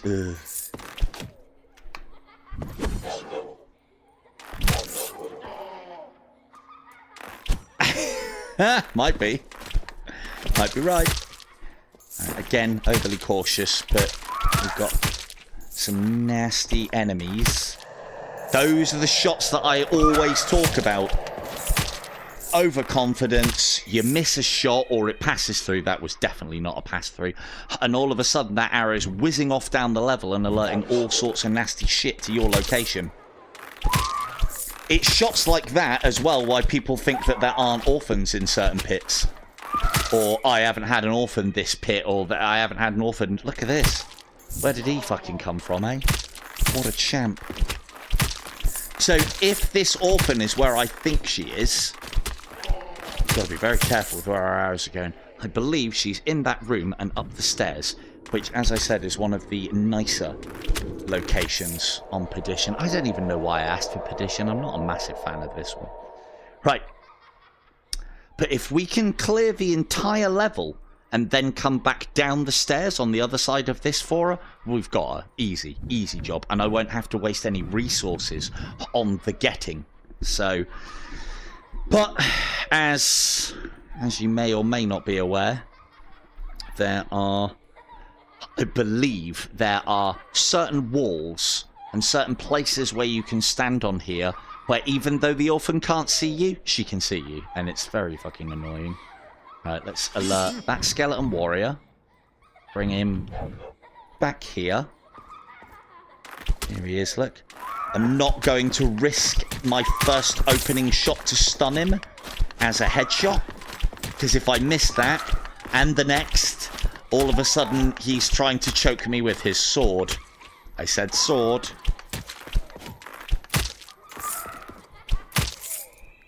That's why I put the body shot in to make sure I've got the stagger. Then you've got time to get the headshot to continue those staggers. I don't want to be really, if I can help it, fighting them here, because they're going to require a lot of shots. Now, anybody that's thought, where do all the points come from in pits? Let me show you. Alerting that ghost at the same time is not good. But we're going to have to dodge these. I need to take that ghost out before I get these to teleport somewhere else. There we go. Now we go around this corner. No, if there were ghosts coming, I would not be able to hear them. Right here. Yeah, no worries, Orange. See you later, dude. Right, so we've got them alerted. And we're now going to look this way and hope that we didn't alert any ghosts. And oh, look, there's one. There's two. So these can be managed as well. But I always find when you're managing two of them, you'll miss headshots. Now, these are unofficially... I don't like managing two at a time either. Let's put one around that corner and just deal with this one. All of these headshots are worth 2.5... Don't you fucking dare. Worth 2.5 times the points. We can get some decent range on them, you bastards! Get round that fucking corner. Be careful of that. Incubi have got a nasty habit of being able to cut their fireballs round and through objects. I don't even trust him that far around. Thankfully, the hitboxes on fireballs I don't think is much bigger than arrows. So, although that looked incredibly close, it probably wasn't. Would you fuck off? I'm trying to do an example here. Down that corner. Now, this isn't quite as good distance-wise as what we had over there, but I kind of had to dodge not getting hit by a fireball. Prick. Even he will probably attempt to try and jump into my field of view. He's just as bad as Gabriel, you lot. You really are. Right, that's one dealt with. Now we can concentrate on this one. We can try and step back as far as possible. This is a decent range because I should be able to hit those headshots quite reliably without doing too much body damage and get the kill. So I don't know how many headshots that was per one, probably about 30 or something like that. And so note how we ain't even really started the pit yet. We haven't done a lot. And I started off at 6.2 million when we started. We're now at 6.7. So that's about the same amount of points as the average player gets in a cycle for just the first world. And it just, as you go through this cycle play, it just gets better, worse, whatever way you want to cut it. It gets better and better or worse and worse depending on what your feelings are about this because of the amount of headshots that you have to put in to kill enemies and the amount of life that you have. Now, if there was archers at this point, I would not be doing what I'm doing. I'm kind of growing a pair and happy about the fact that we got what we got. So we're going to try and keep him busy. Take out the ghosts. Keep those headshots raining in so he doesn't get a chance to fire those fireballs. Oh dear. Okay, well that's... How many's that? Because there's a bunch of warriors and... skeleton warriors and skeleton knights in there. Oh, they won't jump to me though because we are up. It's almost like I do these things on purpose. Fuck! Bastard! Well, you still can't get me here, can you? Deal with this guy quick before he gets his fireball off. Before he gets his fireball off! Dodge out of the way of that one. And then we continue. There are times when this whole fireball bullshit works in your favour as well. Like, he's now too close to the ceiling to get his casts off. But I can just about still hit his head. Now, I am not constructing the long-range headshot as much as I could be, but these are the things that I'm talking about in, like, you know, trying to keep the game going and trying to create an entertaining stream. So, like, I could try and complete the rest of the level and leave the incubi till last, and then try and take them whilst they're all the way down this corridor for some truly long-range shots. You'll be getting like 3,200 points per headshot when you get to those sort of ranges. Let's take a sidestep here, so we're not sending our arrows whizzing down there. This technique that I've been saying to everybody about, and, like, you know, thinking about where your collateral is going, where your additional arrows are going.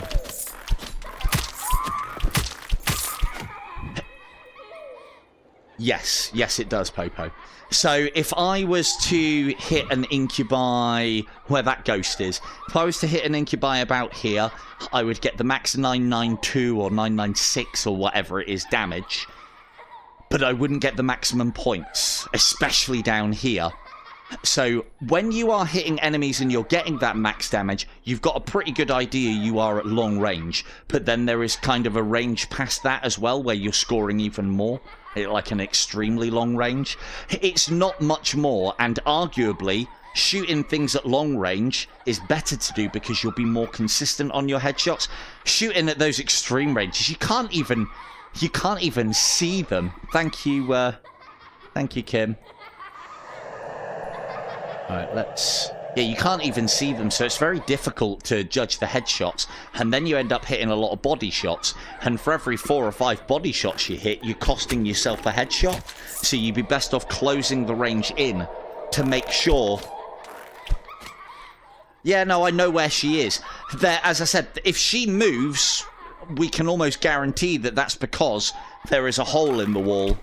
A Von wannabe. No, it's most appreciated, Kim, most appreciated indeed. Right, let's take a sidestep. I mean, she should. She can't see us.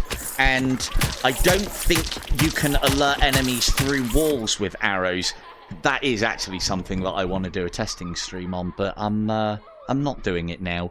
There's been plenty of times where I've shot and I know there's enemies on the other side of the wall and they don't get alerted. I don't see why the Orphan should be any different. This is a nasty room. We're going to get rid of all of these quite quickly. Well, say quickly. Now, I could spend a lot... Bastard. That's not worked out as I intended, and there is a ghost coming, so we need to be hyper aware of that. You're hitting, so we need to pull back out of you. And you take a headshot, so you're staggered.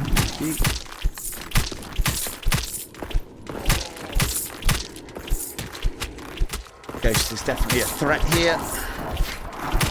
Just about taking you guys out, and you. Now, this is one of those situations where I am dealing with too much. What do we do in that situation? Diffuse. One for you. One for you. One for you. I can now get out of his line. The reason why I don't like using Winter's Bite in these situations is the amount of damage that Winter's Bite is doing is costing me headshots. Although it's now allowing me to line up better and more headshots on this guy, it's still costing me points, and it's resources that I'd prefer not to use. So... And again, though, the resources that I am using, I don't even have them for this. These resources are all because of the bosses, namely Anakim.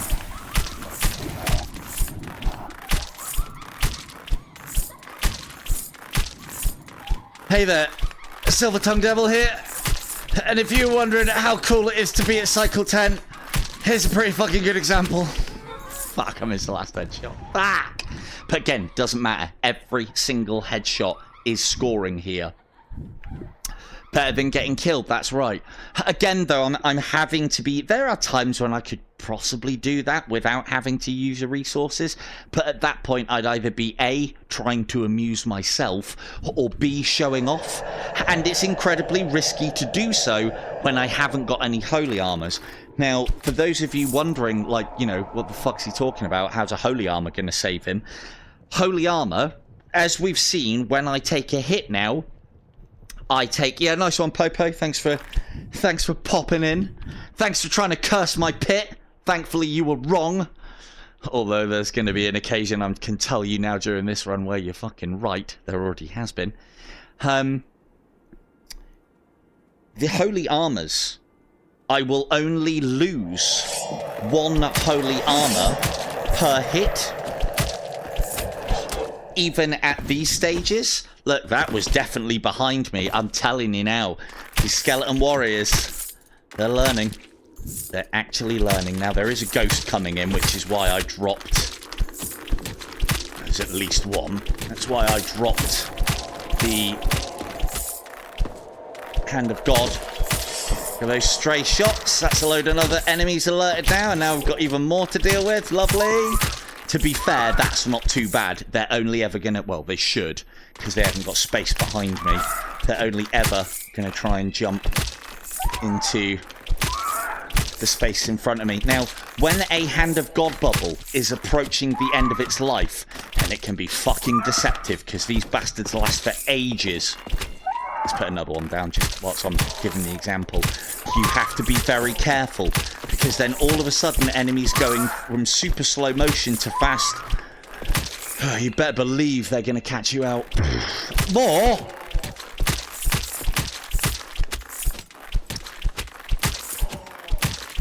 The other thing that's actually quite good about this combination of enemies, not only is it the easiest combination of enemies, but it's also, if you think about it, the highest scoring combination of enemies.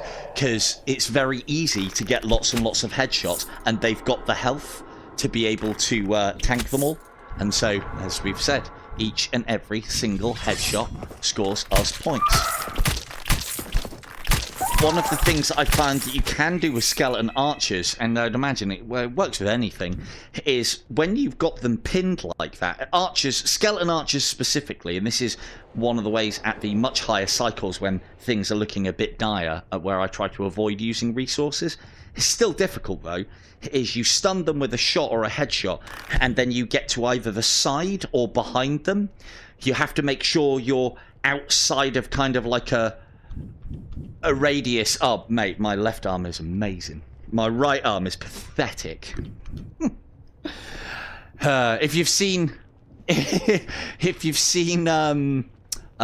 and Morty, that episode where he gets the fucking mutant arm either grafted onto him or the gene syrup in him, that's me. But yeah, the right arm's pathetic. Doesn't know what it's doing at the best of times.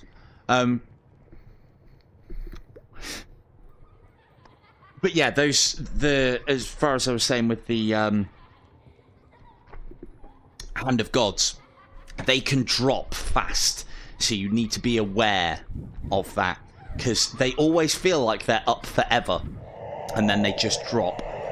So what I was saying, I'm trying to do an example of it, it's probably not a great idea. Headshot, and imagine this was a skeleton archer, and then you teleport here, and the reason being is because then they've got to turn to face you. It kind of works with these guys as well, because whilst they're turning to face, they can't set up to attack, and that can be a nasty scenario to find yourself in. But with skeleton archers, now we've all had it where, look at that, they're doing that more now as well on the later cycles. I found recently that seems to be a behaviour that they've kind of dropped in the early cycles, where they teleport and Superman stab. Nasty boys. But it seems to be more prevalent here, and they do more Superman stabs at these higher cycles again. That's fantastic, dude. Oh, and you can still throw... What a prick. See what I got to deal with at cycle 10? Bollocks. Absolute bollocks. I've never seen them teleport into the middle of that. This is why I thought they had specific spawn points so that they wouldn't do that. You're a fucking dick. Ugh.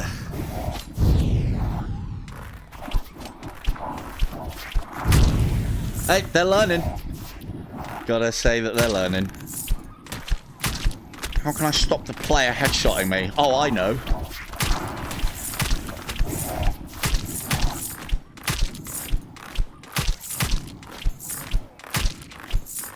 It is, you're not wrong actually, it is a bit of a leap of faith. The one thing that I will say is we've all had times where, you know, you're at an enemy sort of like side on, and they fire their arrow that way from a bow that's pointed forward. So that is a real risk. That is a real danger. I find if you get past that 180 degrees, I don't think that they can do that. Or at the very least, you should be able to hit them and stagger them before they can get the shot off. If you are close in at that 180 plus, they have to turn to you before they can do anything else. And it just makes it when, like, there's plenty of times that I've taken hits when I've got an enemy trapped and I'm staggering them. And it's because they can instantly attack because I'm at their front. If you move around them, they have to turn before they can attack, and it just buys you that extra second. And that, as we've seen, can be the difference between life or fucking death. So, if this had been Skeleton Warriors, Skeleton Archers... Let's just check on the old battery. Not bad. If this had been Skeleton Warriors or Skeleton Archers, I would have gone through, at this stage, a lot more resources. And it's also, as I said, again, being cautious, because I haven't got any holy armors to work off of. So we are very much in what I would refer to as like a recovery mode. I haven't got any of the things that are going to keep me alive. That was a bad arrow, Ripley. There we go. I haven't got any of the holy armors. So I was saying earlier, a holy armor at this stage of the game, you've seen that when I take a hit, I will take 7 points of damage. A holy armor at this stage of the game, if I take a hit, I just lose the holy armor, not the life beneath it. You can only have 3 holy armors. I did have 3 holy armors at one point within this run. I do no longer have those holy armors. So again, nasty situation. We want to piecemeal this. It'll save me having to use any resources. But then, having said that, I've got plenty of resources, so we should be okay. Shooting that one may alert the knight. Nope. Right, let's see. I think you might be stuck, which is good news for me. Yes, you are. You're not. You're not either, bastard. So note what I was saying with these melee teleporting enemies, that they will teleport directly into my face. Note how I'm moving around the enemy, so that I'm firing off any of my strays are flying off down into that corridor. Why? Because I know I've cleared all of that. Now that things have calmed down a little bit, I can kind of slow roll this a little bit easier. I've also got more space to play with as well. What a champ. This guy's stuck, but he's still throwing axes. What a boy. Right. You're far enough away from anybody that if I fire an arrow about here, it'll just alert you. And then where am I taking him? All the way over here. And why am I doing that? Again, all clear on the western front. Down there, any strays don't matter. Right. We are spunking all over the place. And it's golden. I assume that's what it is because it comes from our groinal attachment. It's always worth, especially at this stage of the game, checking to see what you've got. It might be blood that you need. It might be quivers that you need. We are going to be leaving this level, so I will be taking that. But again, remember, it could be a double, and I might take a hit whilst I'm clearing that orphan out and the rest of this level. So I'm going to leave that. I know what we were talking about, and believe you me, that unholy wind is very tempting to push those knights away when they get those... you know, swords, those slow blades that penetrate the shields. God, that would have been a good line to come up with on the fly, wouldn't it? What is this, fucking June? There weren't any red knights in June. Right, let's bring these round the corner. Prick. The slow blade penetrates the shield. That is very much a June line. That seems to be awfully true on this game as well. But also, another June line, he who can control a thing, he who can destroy a thing controls a thing. I would like to think that we are able to destroy the enemies. It's kind of because we can control them, not that we can control them. Thought I heard a ghost. I did. Ooh. That could have been nasty.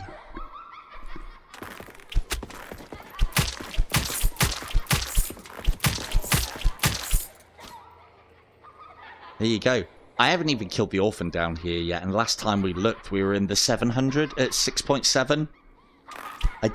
Right? Controlled the shit out of it. Oh, let's get... Yeah, that's a good point. Let's get rid of the threats first before we start diving in over there.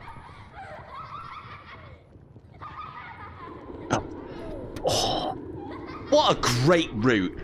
You went straight down the pillar, you prick. I definitely think that ghosts are the big enemy in this game that needs that artist attention, that needs that love. As far as the enemies are concerned, the skeletons need it, but I think the ghosts are more prevalent. There's a lot more of them through, like, nearly all levels of the game other than Paradise Lost. So, let's see what we can lure out of this room and hopefully not alert the Orphan. But I'm going to stay close so I can bounce on her if I need to.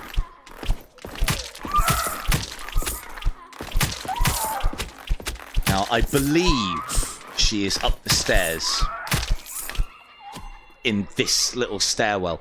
This is another important reason to know where the Orphans spawn, especially in the pits, so you can do what I'm doing and make Orphans easy work, because they're worth a lot of points. Not just the, what is it, 62,500 you get from down here, which is a big chunk of change at any level. They're worth making an attempt on. They're also worth a resource. Could be a quiver. Probably going to be an unholy wind. But it might be a winter's bite. You never know. And, you know, they're worth it. They're worth it points-wise. The one thing that you have to identify is whether they are going to... at what point they are going to get you killed. And you need to know that you then give up. So, right, there's more enemies than I thought left. So you're getting that, and I'm going to go and see what she's doing. Any left? No ghosts, so that's a good thing. Let's put one in her. If we can get rid of the threats... That's pretty much all the enemies in the level now.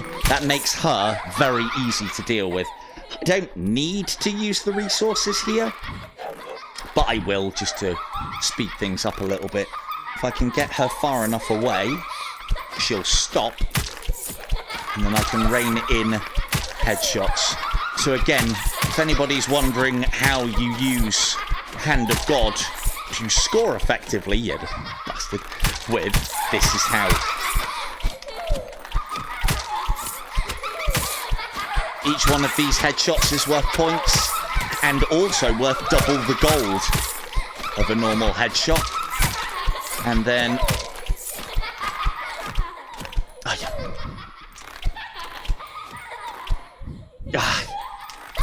There we go. Hey! Do love a good Orphan flip. Can't be the only one. Not so funny now, is it? Right, so... Yeah, worth a lot of points. But you need to know when you are beaten on an Orphan at any stage, not just pits, because it will fucking end you. We've all been ended chasing Orphans. So we're definitely going to pick up that Blood of the Lamb. It might be a double. It doesn't make any odds at this point, because that is just an extra chunk of life that we can get now. If I leave here and go back into the level, we'll lose the ability to get that. I was saying earlier as well, per hit that I take from almost any source, I would take 7 pips of damage. The only source of damage in the game that will always only ever do you 1 point of damage is lava. That doesn't matter, though, whether it's armor or life.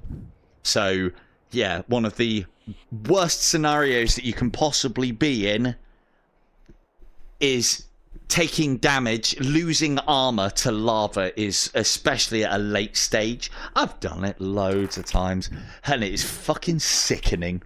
Absolutely sickening. Anyway, right, so... level cleared, level complete. So we've come back in quite a strong position here, I feel, because we have nearly all of our resources to hand, and we have a quiver to play with as well. So we can kind of take stock of what we want to do here. Now, Winter's Bite is very important, but we've got another full quiver's worth of them. Part of the reason why I put Hand of God on my Blessed quiver is I find myself not using that many Hand of Gods. I can usually get away with a single quiver, sometimes less, per cycle. And I think that's because I use it reasonably sparingly, and it is part of my Blessed. Putting Winter's Bite here does give you more arrows, but the one thing that I will say in regard to that, because I know, this is another very important lesson. Get your quiver set up and always set it up that way. That way you know where your arrows are. The reason why I put Hand of God in Blessed Quiver is once I pick up a Hand of God and it goes in Blessed Quiver, that quiver is never, ever fucking changing. Except when, you accidentally pick up an arrow and put it in there when you're trying to fight fucking something. That's the only time. The other arrows that I have here are subject to change. I don't want to change this because you'll see why I need it in just a moment. And I don't want to change these, but there are times when I might have to. It was Weebs only asking this the other day. Why is Winter's Bite better than Winter's Bite times 3? Well, it is, and you would... the why wasn't really as much the question. Is Winter's Bite 3, is it usable? Well, yes, it is, because it still does what Winter's Bite 1 does. It just fires 3 extra arrows, which are... 2 extra arrows, which are pretty fucking useless. But... in a situation, which I have been in before, you have no quivers on the board, no quivers in the shop, you're facing Anakim, and you are out of Winter's Bite, but there is a Winter's Bite times 3. You better believe that I'm going to temporarily replace one of those so that I can at least go in and fight the big man with Winter's Bites. Because it just makes things easier. Right. Talking of making things easier. Thought that might land. Talking of making things easier, let's Nightlock. Ooh, forgot about that. Lovely. So we are going into this incredibly well prepped. Can only lead to failure, right? So, for anybody who's wondering, okay, so we've had the discussion of whether Anakim's Floor or Blessed Quiver is the better amulet to take. If you are using this setup or a similar one, i.e. Winter's Bite is your damage dealer to Anakim, then Anakim's Floor becomes completely irrelevant because it reduces his health by a percentage, and these do damage based on that percentage. So if you use the amulet to reduce his overall health, you then in essence reduce the overall effectiveness of your Winter's Bite. So you might as well, in that case, have Blessed Quiver and more arrows. Now, I know that might be a little bit of a reach on concept, but I should be able to show it off better here than I have been able to in previous examples. Because this guy's going to take some fucking killing, let me tell you. Okay, so, first things first. Hand of God, don't hit him. Hit the platform. Straight down. This is just how I do him, and it still works. Hit him with a Winter's Bite, single Winter's Bite. That will be enough to spawn at least these guys. Watch now why we need Volley 5 at the much later stages. 1, 2, 3, 4, 5, 6, 7, 8. Even with slow time, that is not quick enough, and the next ones are coming in. So I've got to put them on ice. Now, I don't like giving away points, but what Volley 5 is for here is that. That is what Volley 5 is for. You can use it to diffuse threats very quickly up close. And it isn't just useful on Anakim. Anakim is just where we few who can get to these, or I say we few like it's a special thing. Those of us that can get to these higher cycles, this is why we carry that, so that we can destroy enemies very quickly.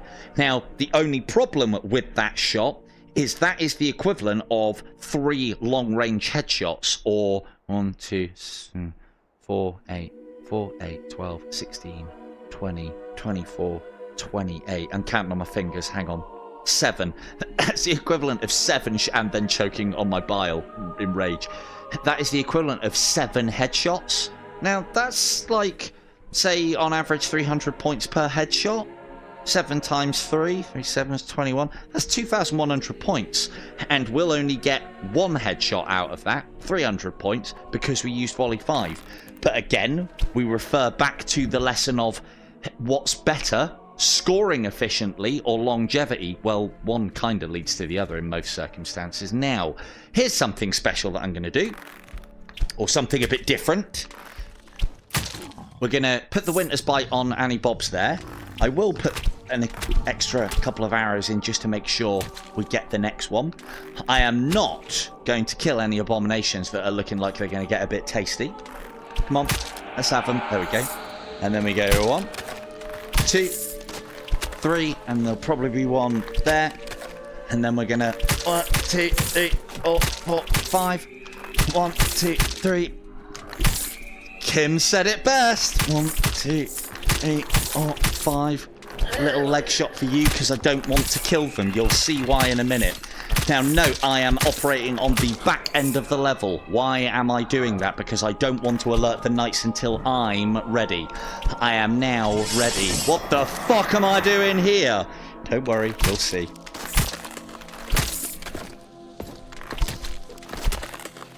There you go, all on ice. This is another time that we would use our volley 5 to clear up these guys very quickly, and I might actually have to.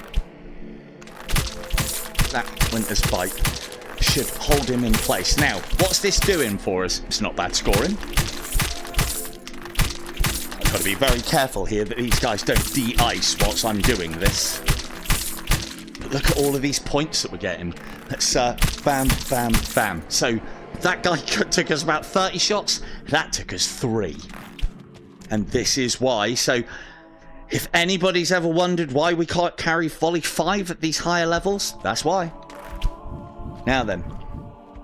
Now, why have I gone and done that? Well, this technique is called night locking. If you do not kill any abominations and just kill the knights, doesn't matter about archers, watch now how no knights will spawn. I need you to come to here now. Thank you. And we're also silver lining to try and get Annie Bob's to where I want him to. And note how we're now up in Atlas's alcove. Because LG made it serviceable. And we are up here with purpose and reason. That's not ideal. That's what we wanted. So we're going to put the old slow time on Annie Bob's. We're going to put 1 Winter's Bite in him. Anything extra I do to him is a bonus at this point. And I do want to be, but I don't want to be putting continual Winter's Bites into him. And the reason being is, not only is it a waste of Winter's Bites, it actually makes your Winter's Bites less effective. The Winter's Bite tick damage is calculated based on your opponent's current health. If you hit them and the first 2 ticks are doing 1,000 points of damage, then you hit him again, it recalculates Winter's Bite's damage. And so then the next 8 ticks might be 900 points. And so it's less damage that you're doing overall. And that's bad. So we still want to rein it in the headshots whilst we're doing this, because I'd like to get finished. We'll put you on ice, and then we'll line up here for the old big finish, because take a step back, because I just heard that guy. If one teleports in, put him on ice as well. And get back in your hole. Et voila. Nightlock. Always wait until that fucking corpse disappears.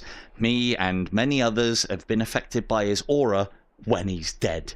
So always do that. And then what I like to do, because you usually end in out, so I go have a little peek and look at those 3 holy armors there. Aren't they lovely, all just lined up in a row for me? I'll pick them up in just a minute. So that was a fairly textbook case, and we used a handful of Hand of Gods. Didn't need those volley 5s, but I've shown you what they're there for. I mean, we kinda needed 1 or 2 of them, but we did get through a decent number of Winter's Bites. I probably could have used less than that, and I could have, like, you know, used the volley 5s on those guys by getting right up close to them. Winter's Biting them first does make things easier. It really does. So, look at that. You don't get that very often. Volley 5 Little restock. Now, again, I don't want to... Do I? No. I'm full, mate. I'm full. I'm back to full. So, we'll be good. We're good. But thanks for reminding me, Weeps, just in case. I could have been one off. No, we were one off when we left the pit, but we picked up that last blood of the lamb. So, right, again, we're in pretty decent shape. We want a quiver or a winter's bite to replace this. Now, what I've been doing up until this point, and probably going to do it again now. No worries. Guitar, do keep them coming. This is being played natively on the quest, yes. This isn't in death, this is in death Unchained. This is, Thank you, Kim. This is very much... everything that I do on this channel, I try, with one exception so far, I think it was, I try to keep it to quest native, because I figure that's what the vast majority of you who watch me do. So... what's the point of me playing games that you guys can't? Unless they were very, very special. Now, and yeah, dude, ask as many questions as you like. The worst I will do is say, oh, go and watch such and such a video. But mate, ask anyone. I love answering questions. Those are two great questions. A season run is what I'm doing now. So... I have been very lazy this season. Yeah, no worries, Weeps. Cheers. I have been very lazy this season. Basically what happens is when the season... Oh, I can't go back. Hang on. I'm going... Right, so for those of you who don't know what I'm doing here, I'm planning on cycle skipping this because we haven't got any holy armors. And as I think I've said about previously... I mean, we'll kill easy enemies. But as I've said previously, I still don't think, even on a normal run... I mean, you know, that is worth a lot of points. Even on a normal run, I don't think Paradise Lost is worth the risk. I would much rather... But yeah, nice one, Weeps. I'll see you soon, mate. I'll give you a shout on Discord probably tomorrow and let you know what my plans are. But yeah, as I've said previously, if you can get really far... Look at that. Cupid's taking 2 body shots now. Ooh, nasty. Well, no, I didn't fully draw that one. I did a quick shot. So, and sorry, Guitar, I will get to your question in a minute. I'm just getting somewhere. I still don't think Paradise Lost is worth it in points. The vast majority of enemies that you're going to kill here are Cupids. What are you doing to those Cupids to kill them? You are body-shotting them. What are you making then? Just the gold. And any executioner bonus that you might get by killing them in quick succession. But and if I forget, Guitar, do remind me. I do love answering questions. Ask anyone. So we're going to cycle skip this. That's just worth the gold. Now, granted, there are knights on some of the configurations that we can get here. And those knights are worth a lot of headshots. But then for me, the rest of the level is risky enough that I don't think it's worth bothering for. I really don't. And again, not having any holy armors and still not having any holy armors, come on! But we have got the quiver. Now, I'm not going to pick that up in the hope that we might find... actually, fuck it, doesn't matter. You should wait until you get to the... Well, I don't know, man. We're at cycle 10 and my score is not great. I mean, bear in mind as well, I should show that off as well, and then I'll start answering Guitar's questions. If you can see that, let's get some dark. Oh, fuck. Hang on, I'll do that instead. So, yeah, we went in on Purgatory at 6.2 million. We are now we're just coming up on a Thomlet, one of our own. Might die in a minute. Keep him his place. But again, the difference between, and this leads nicely into what Guitar was asking about the season run. So, okay, so the way that a season works is a season basically takes all of your scores from each discipline and award you a certain amount of legend points based on your ranking. Okay? It is better to do one of each of everything. So standard bow run and crossbow run, those give you a decent amount of points for finishing. Doesn't matter where you rank, obviously the higher the better. Crossbow is a different leaderboard again, so you get legend points for your crossbow finish as well. And mortal with both bow and crossbow, and purist and Fletcher. If you are new to the game, those other modes, Purist, Mortal, Fletcher, they are modes, they are like, they're the demonic sigils. They are modes that you unlock as you progress through the game. If this is your first season, they're worth trying if you've got them unlocked. And it is better, and this is advice to everybody, it is better to have a go and register a score than just go, I can't play bow, or I can't do Siege of Heaven, and not put anything on the board. If you put nothing on the board, you will get no legend points. If you put something on the board, you will get some. I think the lowest amount of legend points that you can get is like 100 or maybe even 50, but that's better than getting none for not doing anything. What do legend points get you? Legend points get you prizes! Legend points unlock skins, basically. And so if you want cool stuff like this, or cool stuff like this, or cool stuff like this, little bad boy, it's definitely a very nice shield, then that's how you get them. I'm fairly long in the tooth now, and I've got a reasonably high legend level. I think only me and a couple of others have got level 10 because we've been here from the start. So I'm playing this season for that noble precision. So it is a bow that has the same name as this. So I'm expecting it to be nice and blue and gold and lovely jubbly. And if this is a placeholder because they think that no one's going to win it this season, I am going to be so pissed. But yeah, different coloured gloves, different shields, different crossbows. So you want the nice things? That's what it matters. If you don't care, then a season run and legend points do not matter in the slightest to you.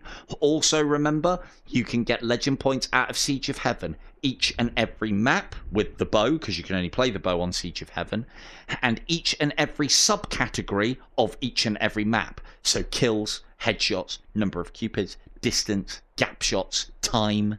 These are all sub. Oh, hello, AB. Oh, welcome to the channel. Thank you very much. These are all different leaderboards that you can score in. Now, the one thing that I will say for you specifically, Guitar, is I will be doing, before the end of season, I'm hoping anyway, I will be doing a stream dedicated to telling people that are either new to the game what to do, or to those people that have left it late or haven't got much time, what to do. I'm actually in quite a decent position this season, because last season they just literally sprung the change on us with no notice whatsoever. Second in Fletcher on the crossbow, 7th on the bow, that's fine. Second on mortal bow, first on mortal crossbow. I've got an alright score on purist, 6th will do. And then I haven't done my purist row. Mate, you get... No, it isn't. But this game has always been roguelike, and this is a...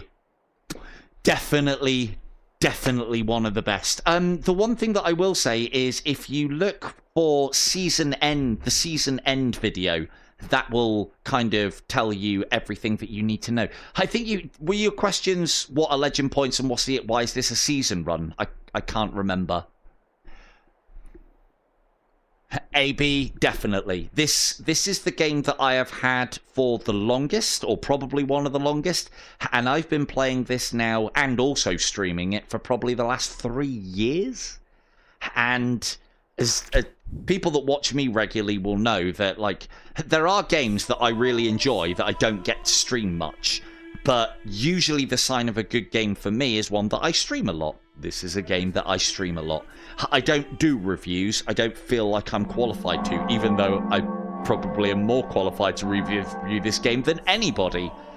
But I don't want to give you my opinions. You know, you're intelligent people. You must be if you're watching me. And I don't know if that's a compliment or a curse. I don't know. But I'd like to think that people who are watching this can read, or watching me can read between the lines. I don't need to review a game. If I'm playing it and playing it a lot and streaming it, enjoying it, you know what to do. Try it for yourself. If you like it after 2 hours, happy days. If you don't, refund the fucker and move on. I don't think you need reviews now that exists. So, right, let's play this well, because we might use some of these resources on an opportune Orphan. The Orphan is the only thing that I will make a point of going for here, and I'm probably not going to, because Orphans are fucking dangerous. However, there are 1 or 2 spots where she will be quite isolated. If I don't have to work too much, I might go and take her. So I'm going to get well away from that edge.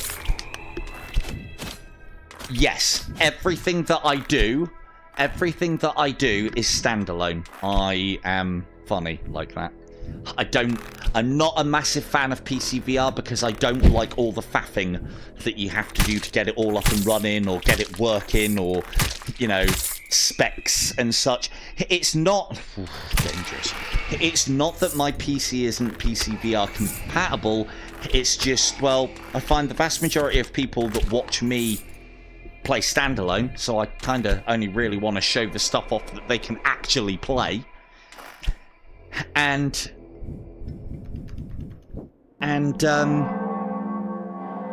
a console pleb. I'm a console pleb, so, you know, I like being able to just slap the headset on my head. Keep them coming, big guitar.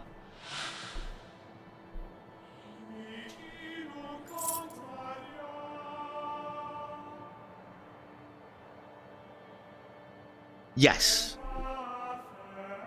Sorry, yeah, you were asking. That was the other thing you said about Cycle. And yeah, sorry, I'll just finish what I was saying with AB.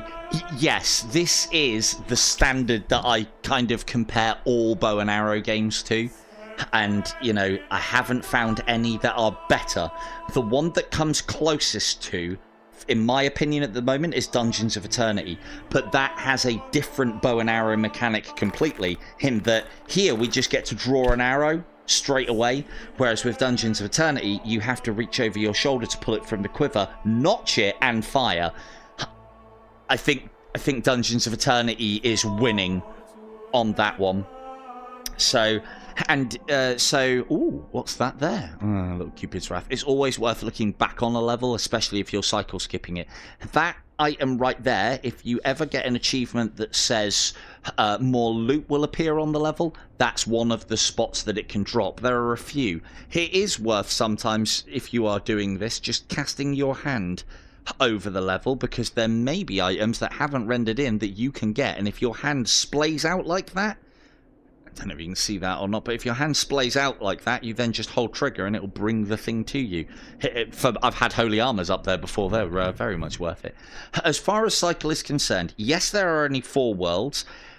You've either got your choice of Purgatory or Desolation. Desolation is fantastic looking, but once you've got all of the achievements out of it, you never have to go back. It's harder than Purgatory, and it is not worth the risk to reward ratio. So my advice would be, once you've got everything that you need out of Desolation, don't go there again. It just shortens runs, and it's not worth the risk.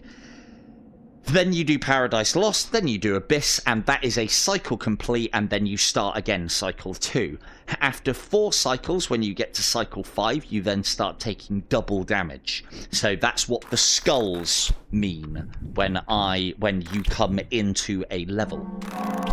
So I'll just come out, rest in Sanctuary, and come back in again. It'll only take a sec.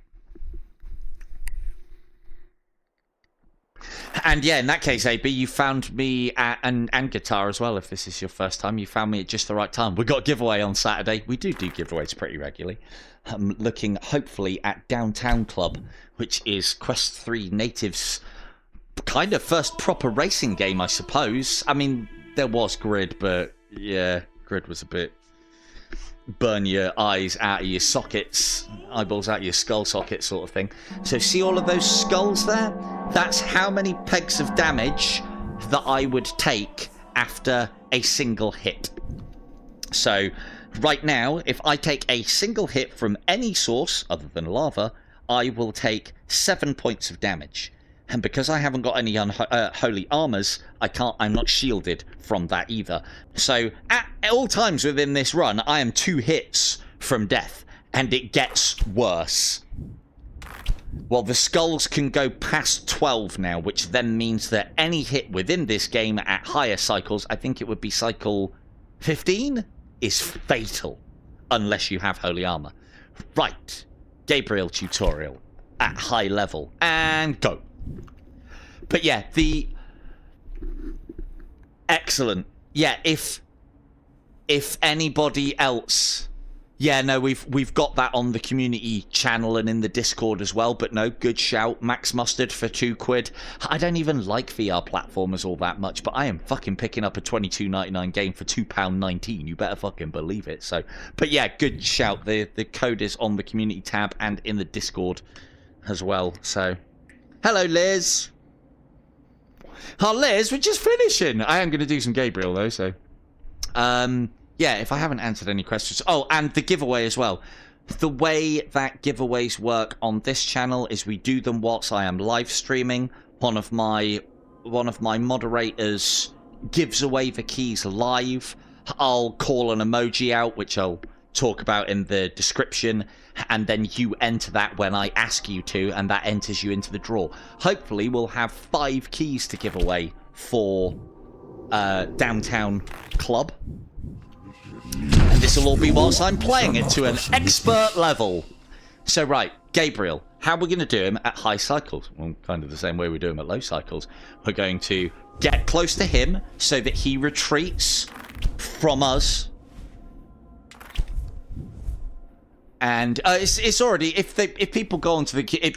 so, as you may or may not know, and I do appreciate the sentiment, AB, I've got text-to-speech on, so if you put something like that on, it'll read out each individual letter for me. So, if people want that code that AB's on about, save him writing it out as much as anything else as well, is go onto the community tab. So, and you'll find it there or on the Discord.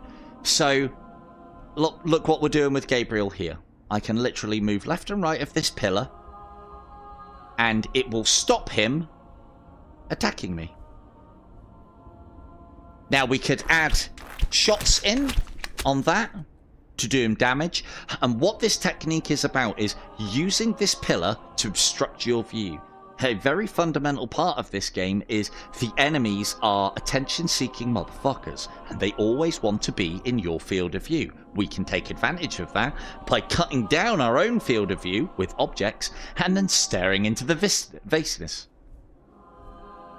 and just watching him. Now, what we can also add on top of that is, as I said, firing some arrows, and then we can go this side and we can just do that. Now, you'll see that at cycle 10, he's got an incredibly huge amount of life. So we could stick him with a Winter's Bite, but this is quite an easy boss to take on. So what do? We go to our old trusted friend, Hand of God. Don't miss. Fuck! Fuck! Stop dodging! Stop dodging and go get a sandwich. Pillar cheese indeed. I am all about the cheese in all games. And we'll put the Hand of God in him to slow him down, and then we'll make a point of making him go left and right in that bubble, and then we can rain in the headshots, and these all score. Now, I'm not I could add slow-mo shooting onto that as well, but I want to stay mobile to keep him moving, because whilst you are in slow time with the quiver select button, you can't be moving at the same time. So it's probably better for us to keep moving, stick him... Fuck! Stick him with the Hand of God. I'm wasting so many Hands of God here. There we go. Better for me to stick him with a Hand of God and keep moving at normal rate, and then just trying to fire fast of my own accord. And again, it's not amazing points, but if you make a point of doing this every time, I mean, I don't know if anyone's counting or not, but we'll probably get about, I don't know, 100, 150 headshots out of this cat for not a massive amount of effort other than my arm falling off. And we can do it without Hand of God. It'll just take even longer. And then if we wanted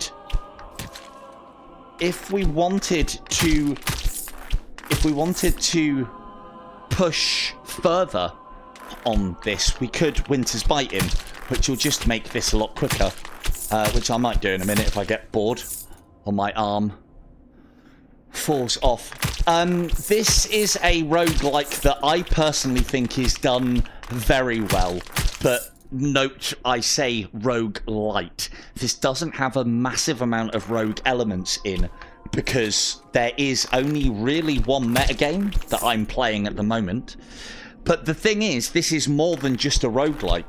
The roguelike is one of the modes within the game. Granted, the other mode isn't as fully fleshed out and as full a game as this one is. And that being Siege of Heaven, which is kind of like a tower defense bow and arrow game, which I was going to show off tonight because I wasn't planning on completing this. Oh, is he going for his attack? No, he's not. One more, I reckon. Okay.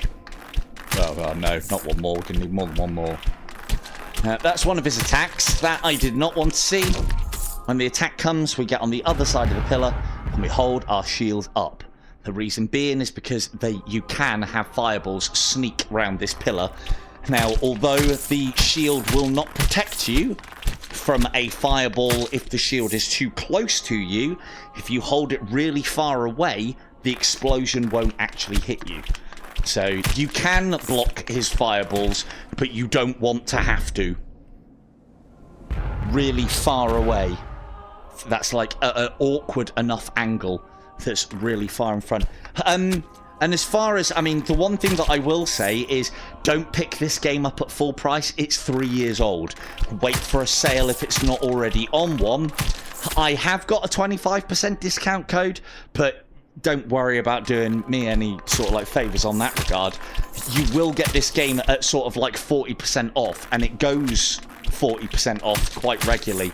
At that sort of price, this game is a no-brainer. They are at that point of the development cycle where they're not adding any more content to it, but they are they are keeping on top of things with these new seasons and legend points, which means that they're kind of adding new models to the game, new like skins and bits and pieces, and they have been doing, but I don't know if there's been any talk of a tournament this season, but they do tournaments.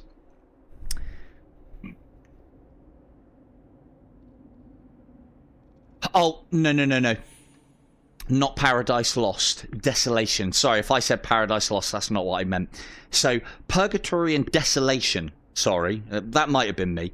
Purgatory and Desolation are the choice of first levels that you get. Paradise Lost is the level after that. Paradise Lost you have to do. Paradise Lost is part of the cycle, as is Abyss, which is where we're going now. But yeah, you get the choice of either Purgatory or Desolation. Only go to Desolation for the achievements that you need, get them, and look around and look how awesome Desolation looks. It is a fantastic looking level, but it is one of the things, it's one of the big failures that I think of Super Bright, is they delivered a fantastic looking, difficult level and then gave players like me the option as to whether to go there or not, and didn't make it worth our while. It should be deadly, but highly rewarding. Instead, it's deadly and just as rewarding as Purgatory. Yeah, it's first time. That one's for the last one was for K2, so that one can be for Vega. Well done, Vega. That'll get his ears pricking up. What's he saying about me? Hit that all the time, don't I? I hit that like fucking 60% of the time. Well, no, probably 40% of the time, every time. Right, what time are we on? Almost at 11. There you go, got Vega in. Woke Vega up. So, again, these are the little games that I play, because as you, like, there's not many scenarios where you can... No, that's the wrong way to put it. I have said before that getting into that Zen state and getting into that flow in games, especially in VR games, is usually fucking fantastic news. Like, you know, you get into that flow state in Beat Saber, in Pistol Whip, in Super Hot, in lots of VR games, and all of a sudden you're hitting personal best, you're getting your best scores. Falling into that Zen state in this game, and I do it all the fucking time, is dangerous. That's part of the reason why I've lost armors. I fall into that Zen state whilst I'm playing on kind of autopilot and chatting to you lot. It is fucking dangerous. It's one, again, I think it's one of the reasons why this game has held my attention for probably longer than any other. It's not just the shiny shinies. It's also because of the fact that it's the only one that kind of checks you when you fall into that Zen state. So it's all well and good, and some people will enjoy that, but it's the bane of the high scorer is the Zen state on this game. Let me tell you. So, right, we want you up here. I want to fight you there. Come away from that edge so that the Banshee teleports up. Good evening. Whoa, look at that. That axe came from nowhere. They're so fast. So fast. Another heady for you. It's on these low... Nice jump. Look at that. Excellent work. It's on these levels that you need to be especially careful. Guys might be finding this one a little dark. I know the new casting system isn't particularly bright. If anyone's finding this really dark, do let me know. I can do a little bit.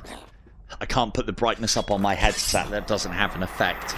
But I can put a little bit of a brightness filter on. You should be able to see it fine when I'm looking at lava. I do like the new lighting that this game got. Not that lighting in Purgatory that they said was correct. No.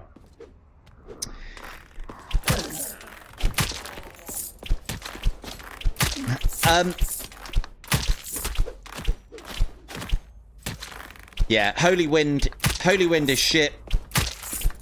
Ricochet is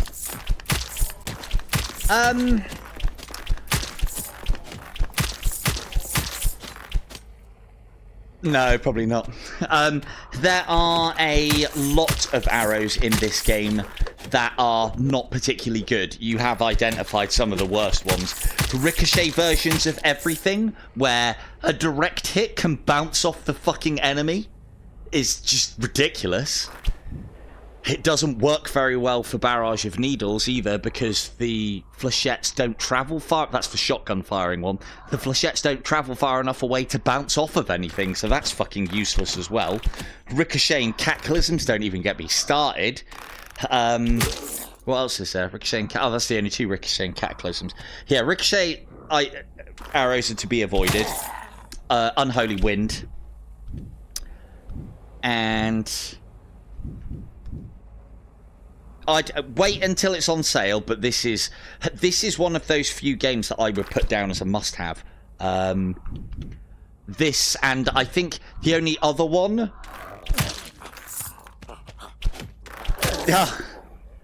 It's like I knew, Vega. It's like I knew. So, yeah, this one's one that I would definitely put on my personal list of essentials. Along with that would be Dungeons of Eternity. And that's as much for the multiplayer as anything else, because multiplayer dungeon crawling is just fucking great. The game needs more, but that's part of the reason why I'm saying, like, I think that game is fantastic, because it's getting more. There are some others in there, but I think two's enough. But me saying that this is one of them is, I think that's high enough praise. A headshot will still end those guys in one. Oh, piss off, K2. I make that shot all the time. You're just not paying attention. Ah, fuck's sake.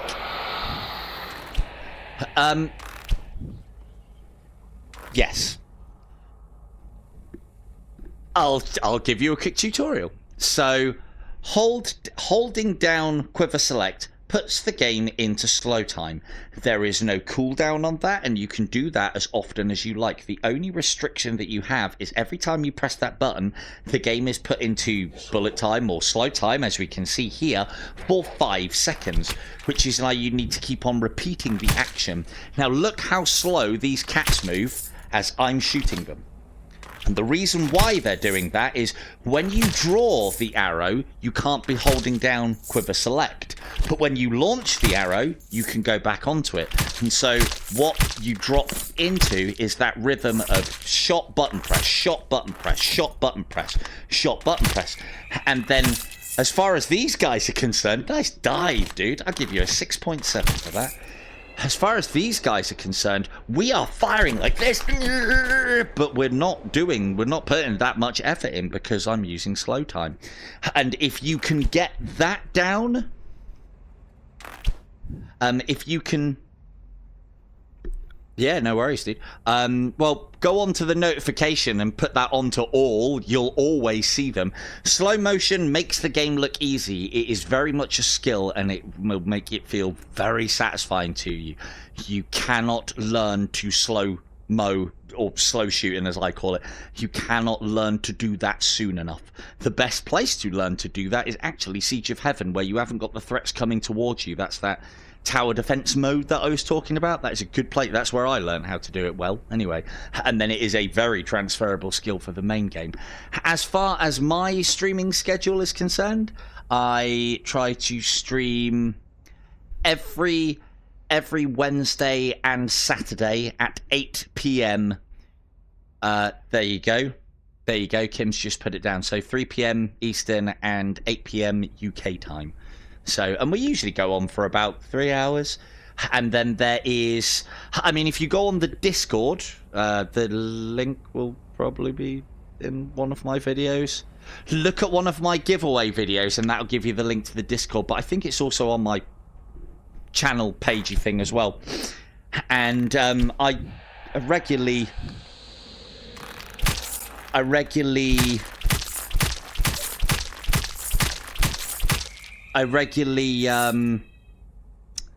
thank you, K2. I'll check my battery. Nope, we're good. I regularly post any of the bits and pieces that I'm going to be doing on the Discord, particularly the giveaways. So, and as I was telling everybody not so recently as well, developers are starting to give in. There was a time when I might ask them for, like, you know, 3 or 5 keys. I've had, I won't name any names, but I've had certain developers basically turn around and go, sorry mate, we like what you do, but you're not big enough for that many keys. Here's 1 key. And previously I've taken it and used my own credit to buy extra keys, but no longer. The last time that somebody offered me 1 key, I was like, yeah, right, fuck off mate, I'll just go and stream it myself and we won't do a giveaway. And I probably won't do much more of that game anymore. So, because, yeah, we can walk with our feet, can't we? But I'm starting to command the level of... Because I like to try and make it at least an appealing prospect for you guys. I think you know that it's going to be... Yeah, basically. And hey, I'm a silver-tongued devil. I'm used to being told to sod off. Not very often, but it does happen occasionally. And, yeah, it's all because the channel isn't big enough. It'll get there. It'll get there eventually. It's never going to grow fast enough for what I want. But the important thing is, if I'm getting sort of like between, I don't know, 20 and 30 people watching in a giveaway stream, I like to have a decent ratio. I don't want people to rock up to the channel for a giveaway and think like, oh, fucking hell, there's about a 2% chance of me winning here with everybody else that's bad. No, I want higher chances than that. So... You know, I mean, it's only like sort of like 15, 17% chance, but you know, better than nothing, right? So, and not everybody who watches actually enters anyway, and some of them don't even enter right. So there you go. There are some VR games that I am looking forward to. In particular, I am really looking forward to this Downtown Club. It's one of the games that I've always wanted to add to the little thing that we do on Saturday. For those of you who don't know, the Saturday stream, up until recently, where I've been doing giveaways instead, and I didn't think you know, people would mind us missing my playing with chat sessions to do a giveaway. Oh, are you by yourself? You are. Opportunity knocks. There's usually more archers there. There's usually 2. So I'll take him whilst he's on his lonesome. Oh, there's the other one. Well, hello to you. Again, these are the archer duels that you shouldn't be getting into, but as long as you're confident to make your hits, you can usually stagger them enough to get away with it. Plus, as well, headshots at those sort of distances and more points. Yeah, we usually on a Saturday do me playing with various members of chat, so most of the people in chat I know reasonably well. So if you do have any of the games that we play, you are cordially invited to come along.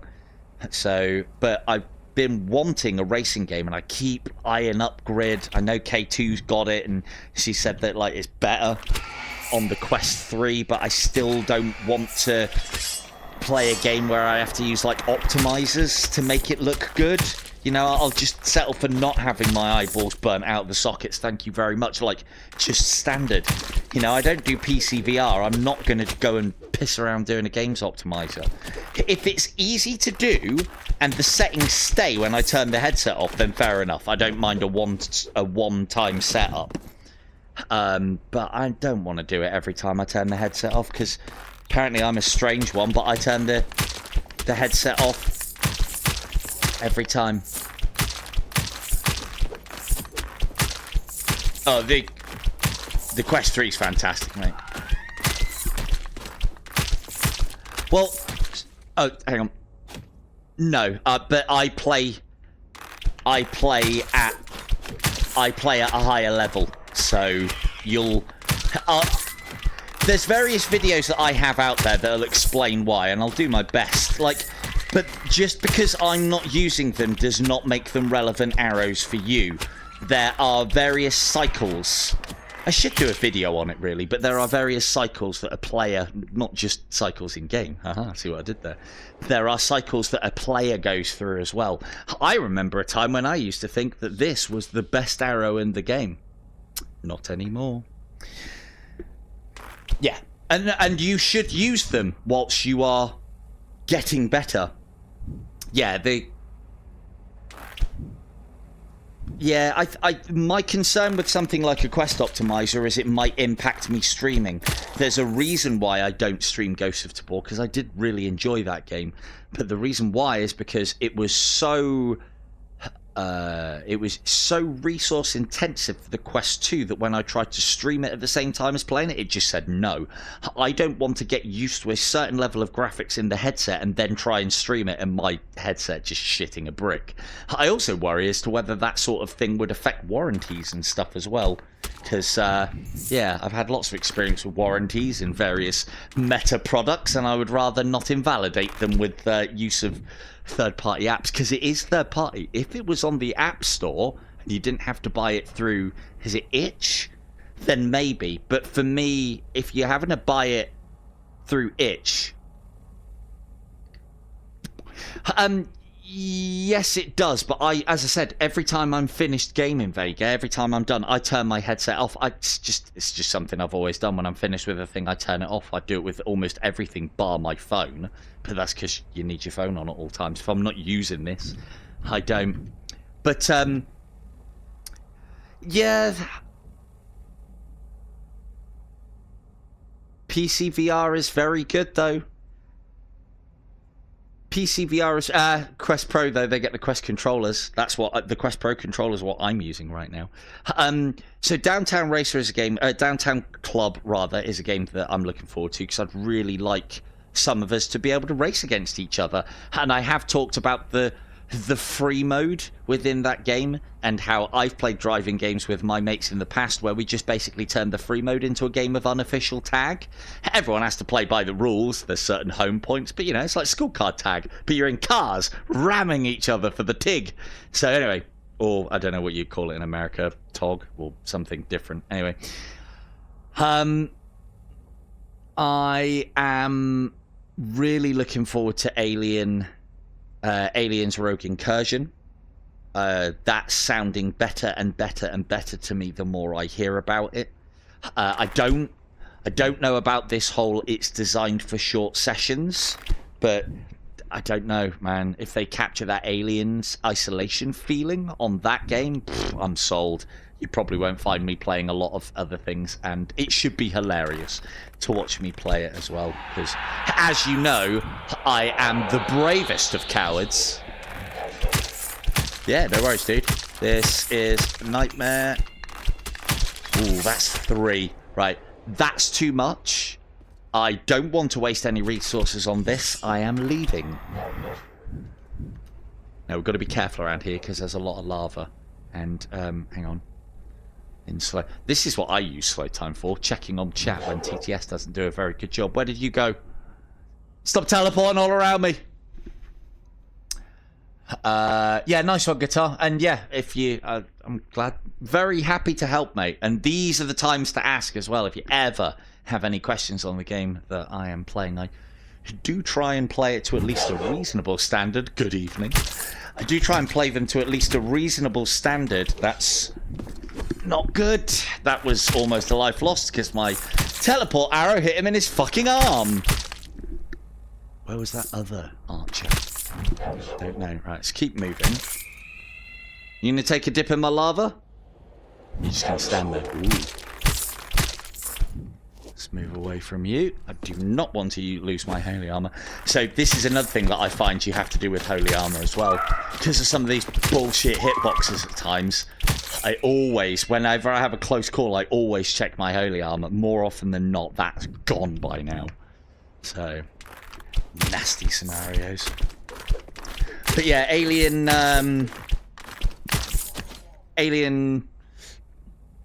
rogue incursion or whatever it's going to be called. And what else? Oh, that Neolithic Dawn. Neolithic Dawn is Neolithic Dawn is another one that's looking quite good. I think that's going to be like a... I'm not usually into open world survivals, but that one looks... Well, actually, no, I am. I just haven't got time for them. But that one looks like it's been done quite well. So I'm quite into that one. This one, if he teleports in front of me... No, that's way too far away. Let's see if we can get him closer. Because Abyss Monks, as soon as you hit them, they teleport. And we can use that to try and get them into a bit of a better range. Yeah, one of the ways that you can... Winter's Bites are particularly effective with Abyss Archers. They do have a tendency as well to start trying to teleport behind you as well, which is nasty. Yeah, let's... Yep, we've already alerted you. Let's go to here, look in front of us, and he'll either walk around the corner, hello to you, or he'll teleport. You can get multiple shots in them. Again, another use. I wasn't quite behind. Wasn't quite as... Yeah, no worries, AB. Pleasure, mate. Pleasure. Thank you very much for jumping in. But yeah, we'll be back on Saturday, and hopefully it'll be a giveaway. But yes. Right, you. There are enemies around that corner. Let's get you dealt with now. Now, one of the things that we could do with Skeleton Wars is we could just retreat and find anywhere to get up. But once they get all up in your face and kick that stance, if you take a step back, and that's ideally what shards are for, then the new racing game is Downtown Club, Kim. And as I said at the start of the stream as well, is it's being done by... I was quite happy to hear when I kind of tracked the devs down and messaged them and emailed them and everything. I was quite happy to hear that it's being done by the same team that did Speedway V or Speedway VR or whatever it's called. I had that one for free on the Pico, and it looks really good. There's a good sense of driving within it. Good say it was I think at the time it was just a demo as well, but it felt really fleshed out. The driving mechanics were very good, so I'm very hopeful. I think I heard two swords then. very hopeful for the driving mechanics on that game. It's looking good. The game's looking good. There's going to be lots of unlocks and custom jobs, custom car skin things. There's not going to be many cars in it, not many different types. I think there's only like 3 different types of cars, but you know, it doesn't need to be, because then there isn't going to be all that variety of people using different cars that might have advantages. Everyone's going to be kind of given an even footing, and it's going to be all about the driving. So sorry, the game is not officially launched on the App Lab until I think it was, what's the date today? Hang on. It's not officially out on App Lab until I think the 14th. That would be the Friday. And then I'm going to be streaming it hopefully on the Saturday. And hopefully I'm going to have some keys to give away. Hello, Kuel. Good question. On console. Well, the one thing that I will say is, if you haven't seen VR streaming before, what I see is, what you're seeing is a lot worse than what I'm seeing, because you only get one eye. You only get my right eye. You don't get the full effect, and obviously, you know, you're not in a VR headset or whatnot. Graphics-wise, comparing it to console, that's a good question, because I've played quite a bit of console. I'll be honest, I've never been a graphics guy, though. So I'm probably not a good person to ask. That's a really good question, but it's a very difficult comparison that you're asking for, because VR and console are 2 completely different things. Let me think. What's something popular that this is on par with? Hang on. It's a good question. Let me keep thinking a second. Oh, I thought I heard another one then.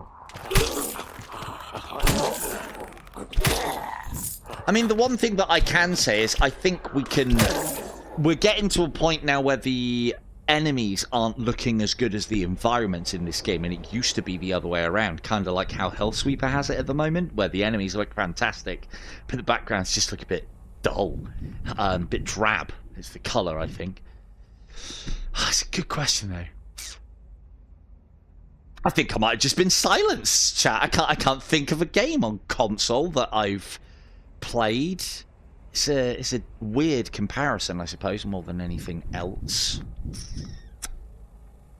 I mean, you could compare the art style loosely to something like Dark Souls, and I'd probably say maybe graphics-wise, as far as character fidelity is concerned, and like weaponry and various bits and pieces, maybe Dark Souls 2 on something like, I don't know.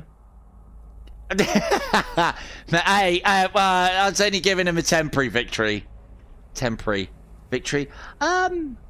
Maybe Xbox 360, PS3, I don't think is too much of a stretch of the imagination. But bear in mind, this game is 4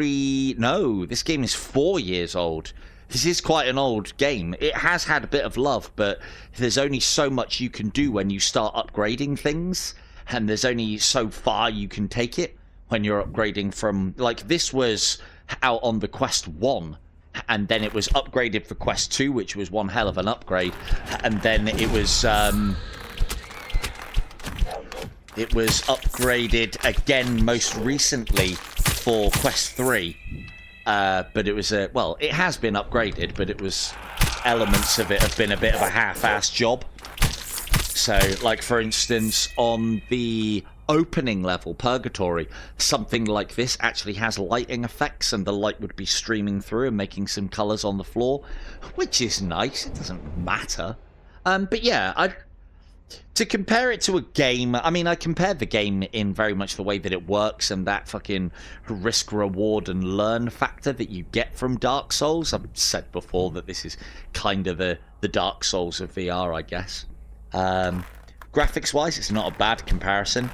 But, like, Dark Souls 2, and even then, I know, like, Dark Souls 2 was never an amazing game to look at. There were scenes that were very amazing, but, yeah, I'll stick at Dark Souls 2 And I'll say this is comparable graphics-wise to maybe, yeah, Xbox 360, yeah, maybe PS3, something like that. So, but then try not to take too much of my opinion. I am not a graphics tart. Graphics do not matter to me. It's gameplay. The only thing that I ask from VR games is that they don't burn my eyeballs out of their fucking sockets. I do kind of need them for things outside of VR. Good axe toss, dude. Missed, but let's see if we can get some points here. Nope. Right, so dangerous situation. 3 guys, some with shields, chucking axes at us. They're not accurate, but that's weight of fire, and they're quite slow. They're not difficult to dodge, but pissing around with those will lose us that armor. So what we're going to do? Well, they can't get any closer to us, so let's get far enough away from them where they judge that we are not worthy to be thrown an axe at. Further than this, eh?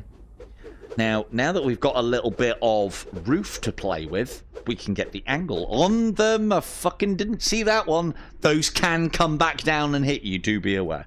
So, if we can isolate them so that we can just about see their heads, they won't throw the axes at us. If you get far enough away, they won't throw axes. But if you are on a rooftop like this, and at this sort of angle, it actually assists with your headshotting as well. I know I'm doing a terrible job of showing that concept off, because there isn't much more that you can hit. I mean, I know I'm hitting everything but his fucking head at the moment. There we go. Why is it important to hit the head? Does more damage. It's how you score. Let's start on a different one. So yeah, hi chat, welcome to Cycle 10. This is what it usually looks like. This is why I don't often stream it. This is fucking risky. And a little bit repetitive. But this is what you got to do for those big scores. That's a lot of life down there. Each headshot scores. These are opportunities that I can't squander because it's quite easy points here as well.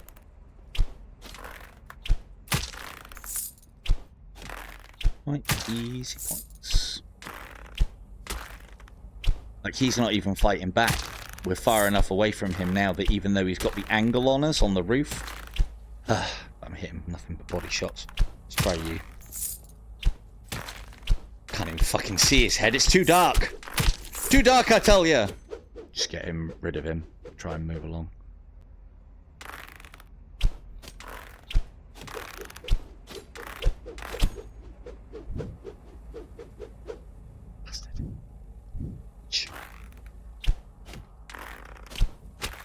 Oh, would you just done it?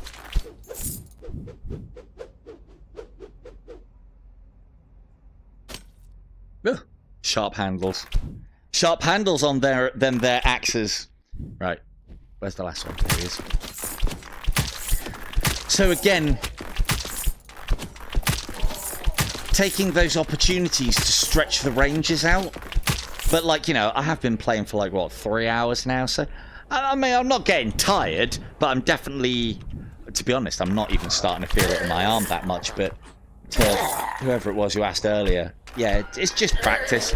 You do the same thing over and over again. It's the same with any VR game, you know. How do you prepare yourself for Beat Saber? Just play Beat Saber loads. How do you prepare yourself for pistol whips, like levels of fitness and all those squats and shit? Just play lots of pistol whips. I am to the point now where I've played so much. Cheat! Cheat! You got hit.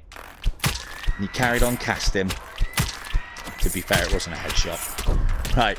Why are Banshees the worst possible fucking enemy that you can go after? At this stage, she could one-shot KO us. Because if each of those 3 bat plasma balls hit us, well, not one-shot, but pretty heavy damage, one would take our armor, the next one would take 7 life, the next one we would lose our grace of God. And that would be fucking run ending. Very much so. So you have to pay. And normally, Banshees are such an easy kill. And not a problem. They're the sexiest enemy we have. All right. Well, maybe I will. Yeah, you are quite right, though. I mean, to be fair, Siege of Heaven is where I built up my stamina for this game. So, you know, in comparison, this is a bit easier. Okay. No. This is a bit risky. Some nasty enemies down there, and a lot. But note how as well, and I'll show it off in a minute, where I need to step off a little bit. This isn't a bad situation because I want to get rid of that summoner because I should show that off really, I'll try to. Summoners at this sort of cycle, he can summon about 9 abominations. And, you know, they've got a fair old amount of life, and when a swarm of them's coming towards you and they're worth no points, yeah, that's a nasty combination. They can get you. Got to be careful here. Try and get those headshots. Now, one of the things that I did specifically for this bit, and why I kind of went a bit weapons free there, is I ducked down, and the reason being is because that is where a portal can be. What do portals mean? Portals means ghosts. Here, fighting into that is bad enough. Having ghosts coming through these walls and making use of this cover is a fucking nightmare. So, do duck and have a look. Because portals can spawn there, and portals mean ghosts. The other thing to note as well is, I said about all the things that change in the game as you go up through the cycles. Another one of them is the summoner's aura gets bigger. A summoner can hurt you just like Anakim can, because they have an aura that does damage to you when you step in it, and summoners are the same as Anakim.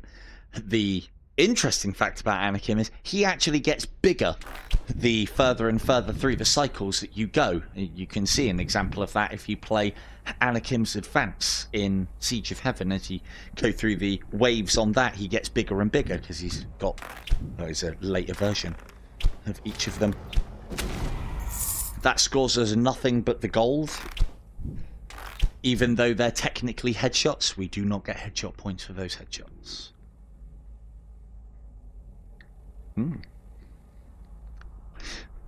But yeah, someone was asking about the whole, you know, and yeah, I could probably carry on playing for quite some time, as K2 said, maybe not so much Siege of Heaven, but then this is part of the reason why the whole slow shooting is a very good technique to get good at, because I can put my arm down and keep the game in slow time whilst I am resting, or I can be resting whilst I'm pressing. It doesn't take much to press a button. Keeping your hand up there for 15 waves does. So, right, I like to do this bit a certain way. I don't think it's as compatible in the main game as it is with Mortal, because everything goes down in one hit. I do like to defang this part of the level. By defanging, I mean getting rid of these fuckers. That's all of them, I think. There's 2 down here and those 2. Right, now we can get on with the level. And because I then find myself here, this is kind of the route that I take for Mortal as well. Because I find myself here, I then go in through this. I forget about the fact that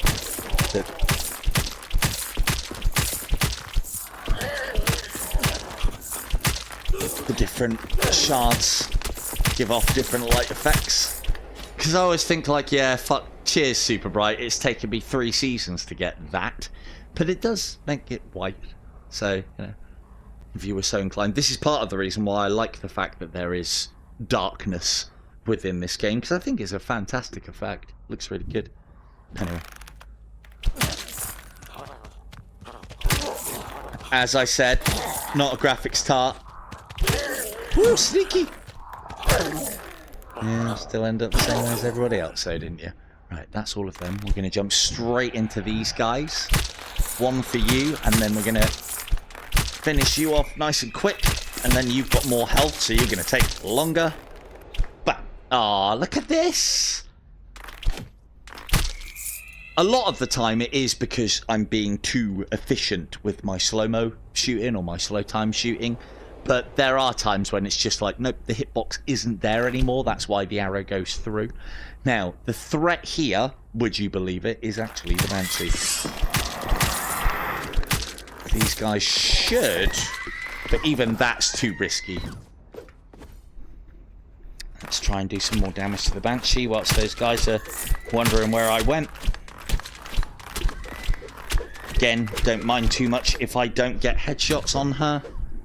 Just the kill is what I'm after on her, because kill her, and this is one of the decisions that you do have to start making at the higher levels, is headshots obviously kill enemies quicker, but killing enemies to then kind of like open up the rest of the enemies for easy kills is definitely a thing you have to do as you progress.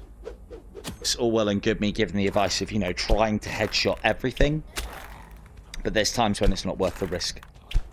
And so you just take it out. Like, I'm still trying to headshot them, but, you know, I'm just rattling off the arrows to make sure I get them killed. Right, that's you guys kind of opened up, and now we can use this again to stop them throwing axes at us whilst aiming down on them. Move that a little bit there. And then we got some free headshots. All scoring, all lovely.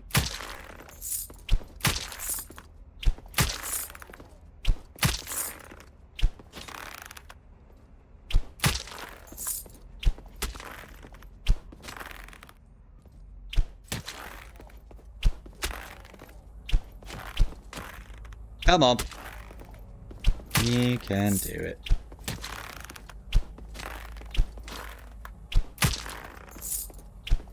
As I said as well, again, if you want to know how to score, I can teach you. There is the scoring video that I would suggest would be the one that I've labelled about, I think it's like Master Strategies for the Top 10, or I was told to call it by AI. Thanks, Kim. It's probably on the way out, so I'll get this little section done, and then we'll probably call it a night. I would like to finish Abyss tonight, but I don't even know if a battery will last at this rate. I mean, it would. I mean, we could finish Abyss. Still got to do the pit yet, though, as well. It's going to take a bit of time. Now, yeah, so as I was saying about the scoring side of things, I've got a video for that. And the Master Strategies for the Top 10, as I said, was what the AI said to call it, so I did. And that'll tell you all the things and stuff, and probably some things that I'm forgetting as well. One of the other things that I will say is quite important as well is playing regularly and often is better than these huge sessions. There was a time when I used to do like 6-8 hours on In Death Unchained. It was before I was streaming as much as well, and that was good to get me into the swing of things. But the one thing that you'll find, especially if you're going for longevity, is, you know, fatigue slips in, as we were talking about, getting into that Zen flow state. Oh, that's a great moving headshot. Getting into that Zen flow state is gonna happen more and more often the longer that you are playing, and these are deadly things. These are ways that you lose things like that are going well for you, like having to use resources because you put yourself into a difficult situation because you weren't paying attention, losing holy armors because you were dicking about. These are all factors.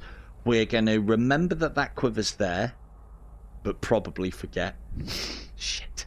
I wanted to do the pit before I pick that up, because then we can use these other 19 Hands of God in the pit, knowing that we'll have a full refresh when we come back. But I'll tell you what we will do. Let's make these guys lots easier.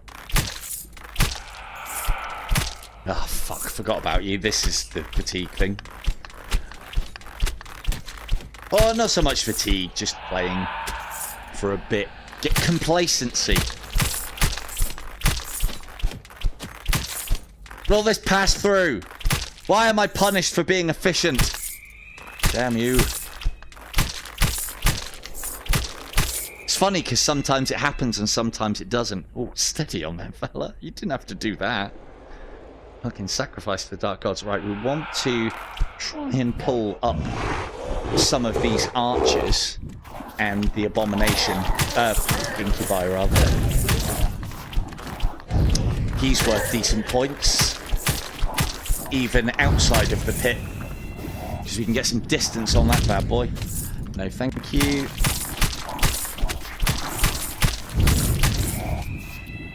Lovely. Yep, that'll do me.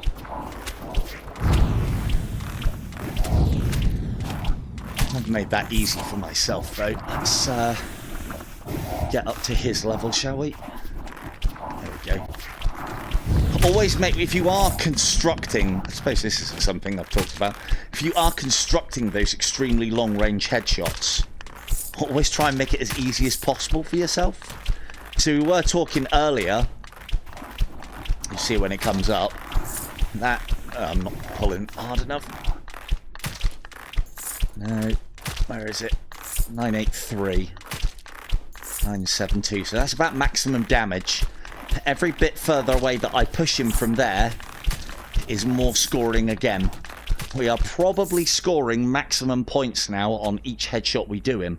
But the problem with this is I fire too fast. I'm going too quickly. And so I'm getting a lot of body shots there. And remember, every 4 or 5 body shots that I'm hitting is costing me a headshot in HP. And it's better to find a more convenient range where you are hitting your headshots regularly and consistently than it is to try and get these extreme range headshots and miss them. So, should be alright from here. So, like, ignore that when you're in the pit because the headshots are worth so many points, but you still want to be hitting those headshots consistently. Because anything more that you're doing is, like, you know, it's like headshots damage worth there. And, you know, it doesn't matter what the kill is. But yeah, we want as many headshots as we can out of that, because it all scores points, whether it's a kill or not. You. And then you. Again, possibly an element of playing game too long. Someone walking around them. Right. So, again, I'm, like, dividing what can be, arguably, quite a tough nut to crack of a section, and I'm dividing it into sections, and dividing and conquering it, and trying to make a hard part of the game as easy for myself as possible. I think I alerted one of the knights there. Lovely. Little body shot to stop him charging, because I don't want to miss the headshot. And then we rein in the headshots for all that extra score. I will check my score at the end, don't worry. Do make a point of doing that. I see a lot of people do videos on In Death Unchained. They never check that score! Check your score, I want to know. I don't even care if it's like 100 points. Doesn't matter, I want to know your score. Score whore. Yeah. And we shall cut said pie. Quick wave. Back round the corner. Wait for you to come. And then that's one less enemy. Again in another tough part of this part of the level. This like dance floor at the bottom. That's why you don't pick up quivers as soon as you see them as well. Now I can use the quiver to refresh something else. That Hand of God one will only go in Hand of God, and I'm not going to move that. It's actually quite a rare drop as well. That's unfortunate of its placement. I have to try and play in front of it. Okay, there's only a couple left. Let's take out the threat. Move. Okay, there's more. And we go. Get up here. Now, these guys can path round to me here, and they might, or they might throw. I'm going to headshot one. See if I can put some damage on him, and then before those guys get round that corner, because they are coming, can't even hear them yet, which is why, oh, there they are, and I'll go back down. And what I've done here now is those guys will run up and down in perpetuity whilst I concentrate on their mate. I just need to make sure I stay in slow time and keep glancing forward and backward.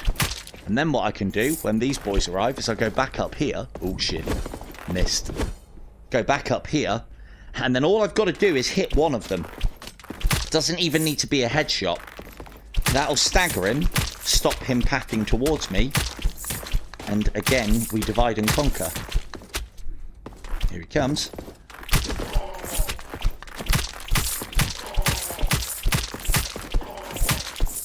This I am slow time shooting for all the way, because I'm trying to delay the amount of time that it takes for him to get down. You always want to be trying to slow-mo shoot anyway, but like now that this is one guy by himself, I won't slow time shoot, just to quicken the pace up a little bit.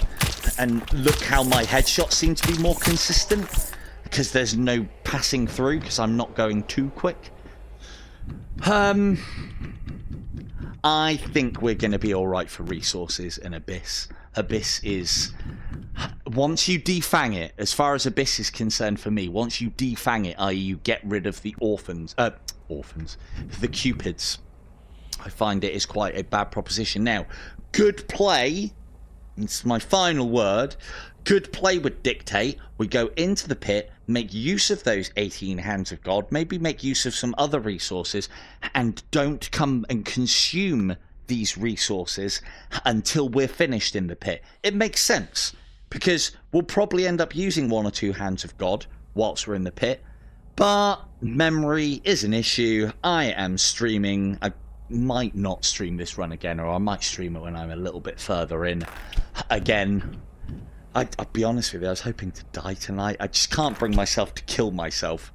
And I thought distracting myself with chat might be the thing that I'm after. Because I ain't got time to do these runs. Ooh, is that a... I think that is. That's level loot. Part of the level's that. We will go and save it. I'll go and have a look. I just want to go check out what that is. Come on, holy armor. Come on, holy armor. What are you? Blood of the Lamb! I got loads of those. Right. So yeah, the next stream that I do on In Death Unchained, I'm hoping is going to be... I mean, I need a date. I need to be given a date for... what's it called? End of season. So that I can, like, start showing it off. Right, so... Now, one of the other things that I've noticed this season as well is these seem to change daily, I think. Or it might be, I don't know, it might be a specific day in the week. It feels like a Tuesday, Wednesday, I don't know. But I've seen a lot of people say, like, and it used to be a case of if you used to save and reload, these would re-roll each and every time. That was great. I never got a chance to use that. It would have been a great feature, but it's not the case anymore. They do seem to change, so the piece of advice that I would give you is, if you're looking at anything that's good there, like a holy armor or whatnot, and you are coming off for the night and you're not planning on playing it for a couple of days, fucking take the good stuff. Like, I'm loath to leave that quiver there, but we're kind of full on everything, so that will do us for tonight, I think. Yes. There you go. Let's see where that puts us in the grand scheme of things. I know Amio, I know Athom. They are both watchers of the channel. Sorry guys, I should have died before now. These are fantastic scores though. But the thing is, they will probably be a lot lower cycle than I was. You know, I should be getting to that point now where my cycle is starting to come close to my score. For me, previously on bow runs, it would have been that cycle 11, cycle 12, that I would have been capable of having 11 or 12 million. We are well off the pace on this run. But again, this is how I've learnt to do my runs. Wait until you get to the very high-end cycles, because enemies take so many headshots that you're just scoring points by accident. We've been playing for what? 3.5 hours? 3.5 hours. I've been jabbering on at you lot. We've had a little bit of risk. There's been some moments, but not too many. And I've managed to put 1.1 million onto my score. So if this doesn't show you why being able to get to these high cycles is really good for your scoring a point, then I don't know what could. But, yeah, on that bombshell, we shall end it there. This has been the fabulous In Death Unchained on the Quest 3 Native. I have been Silver Tongue Devil. Good night.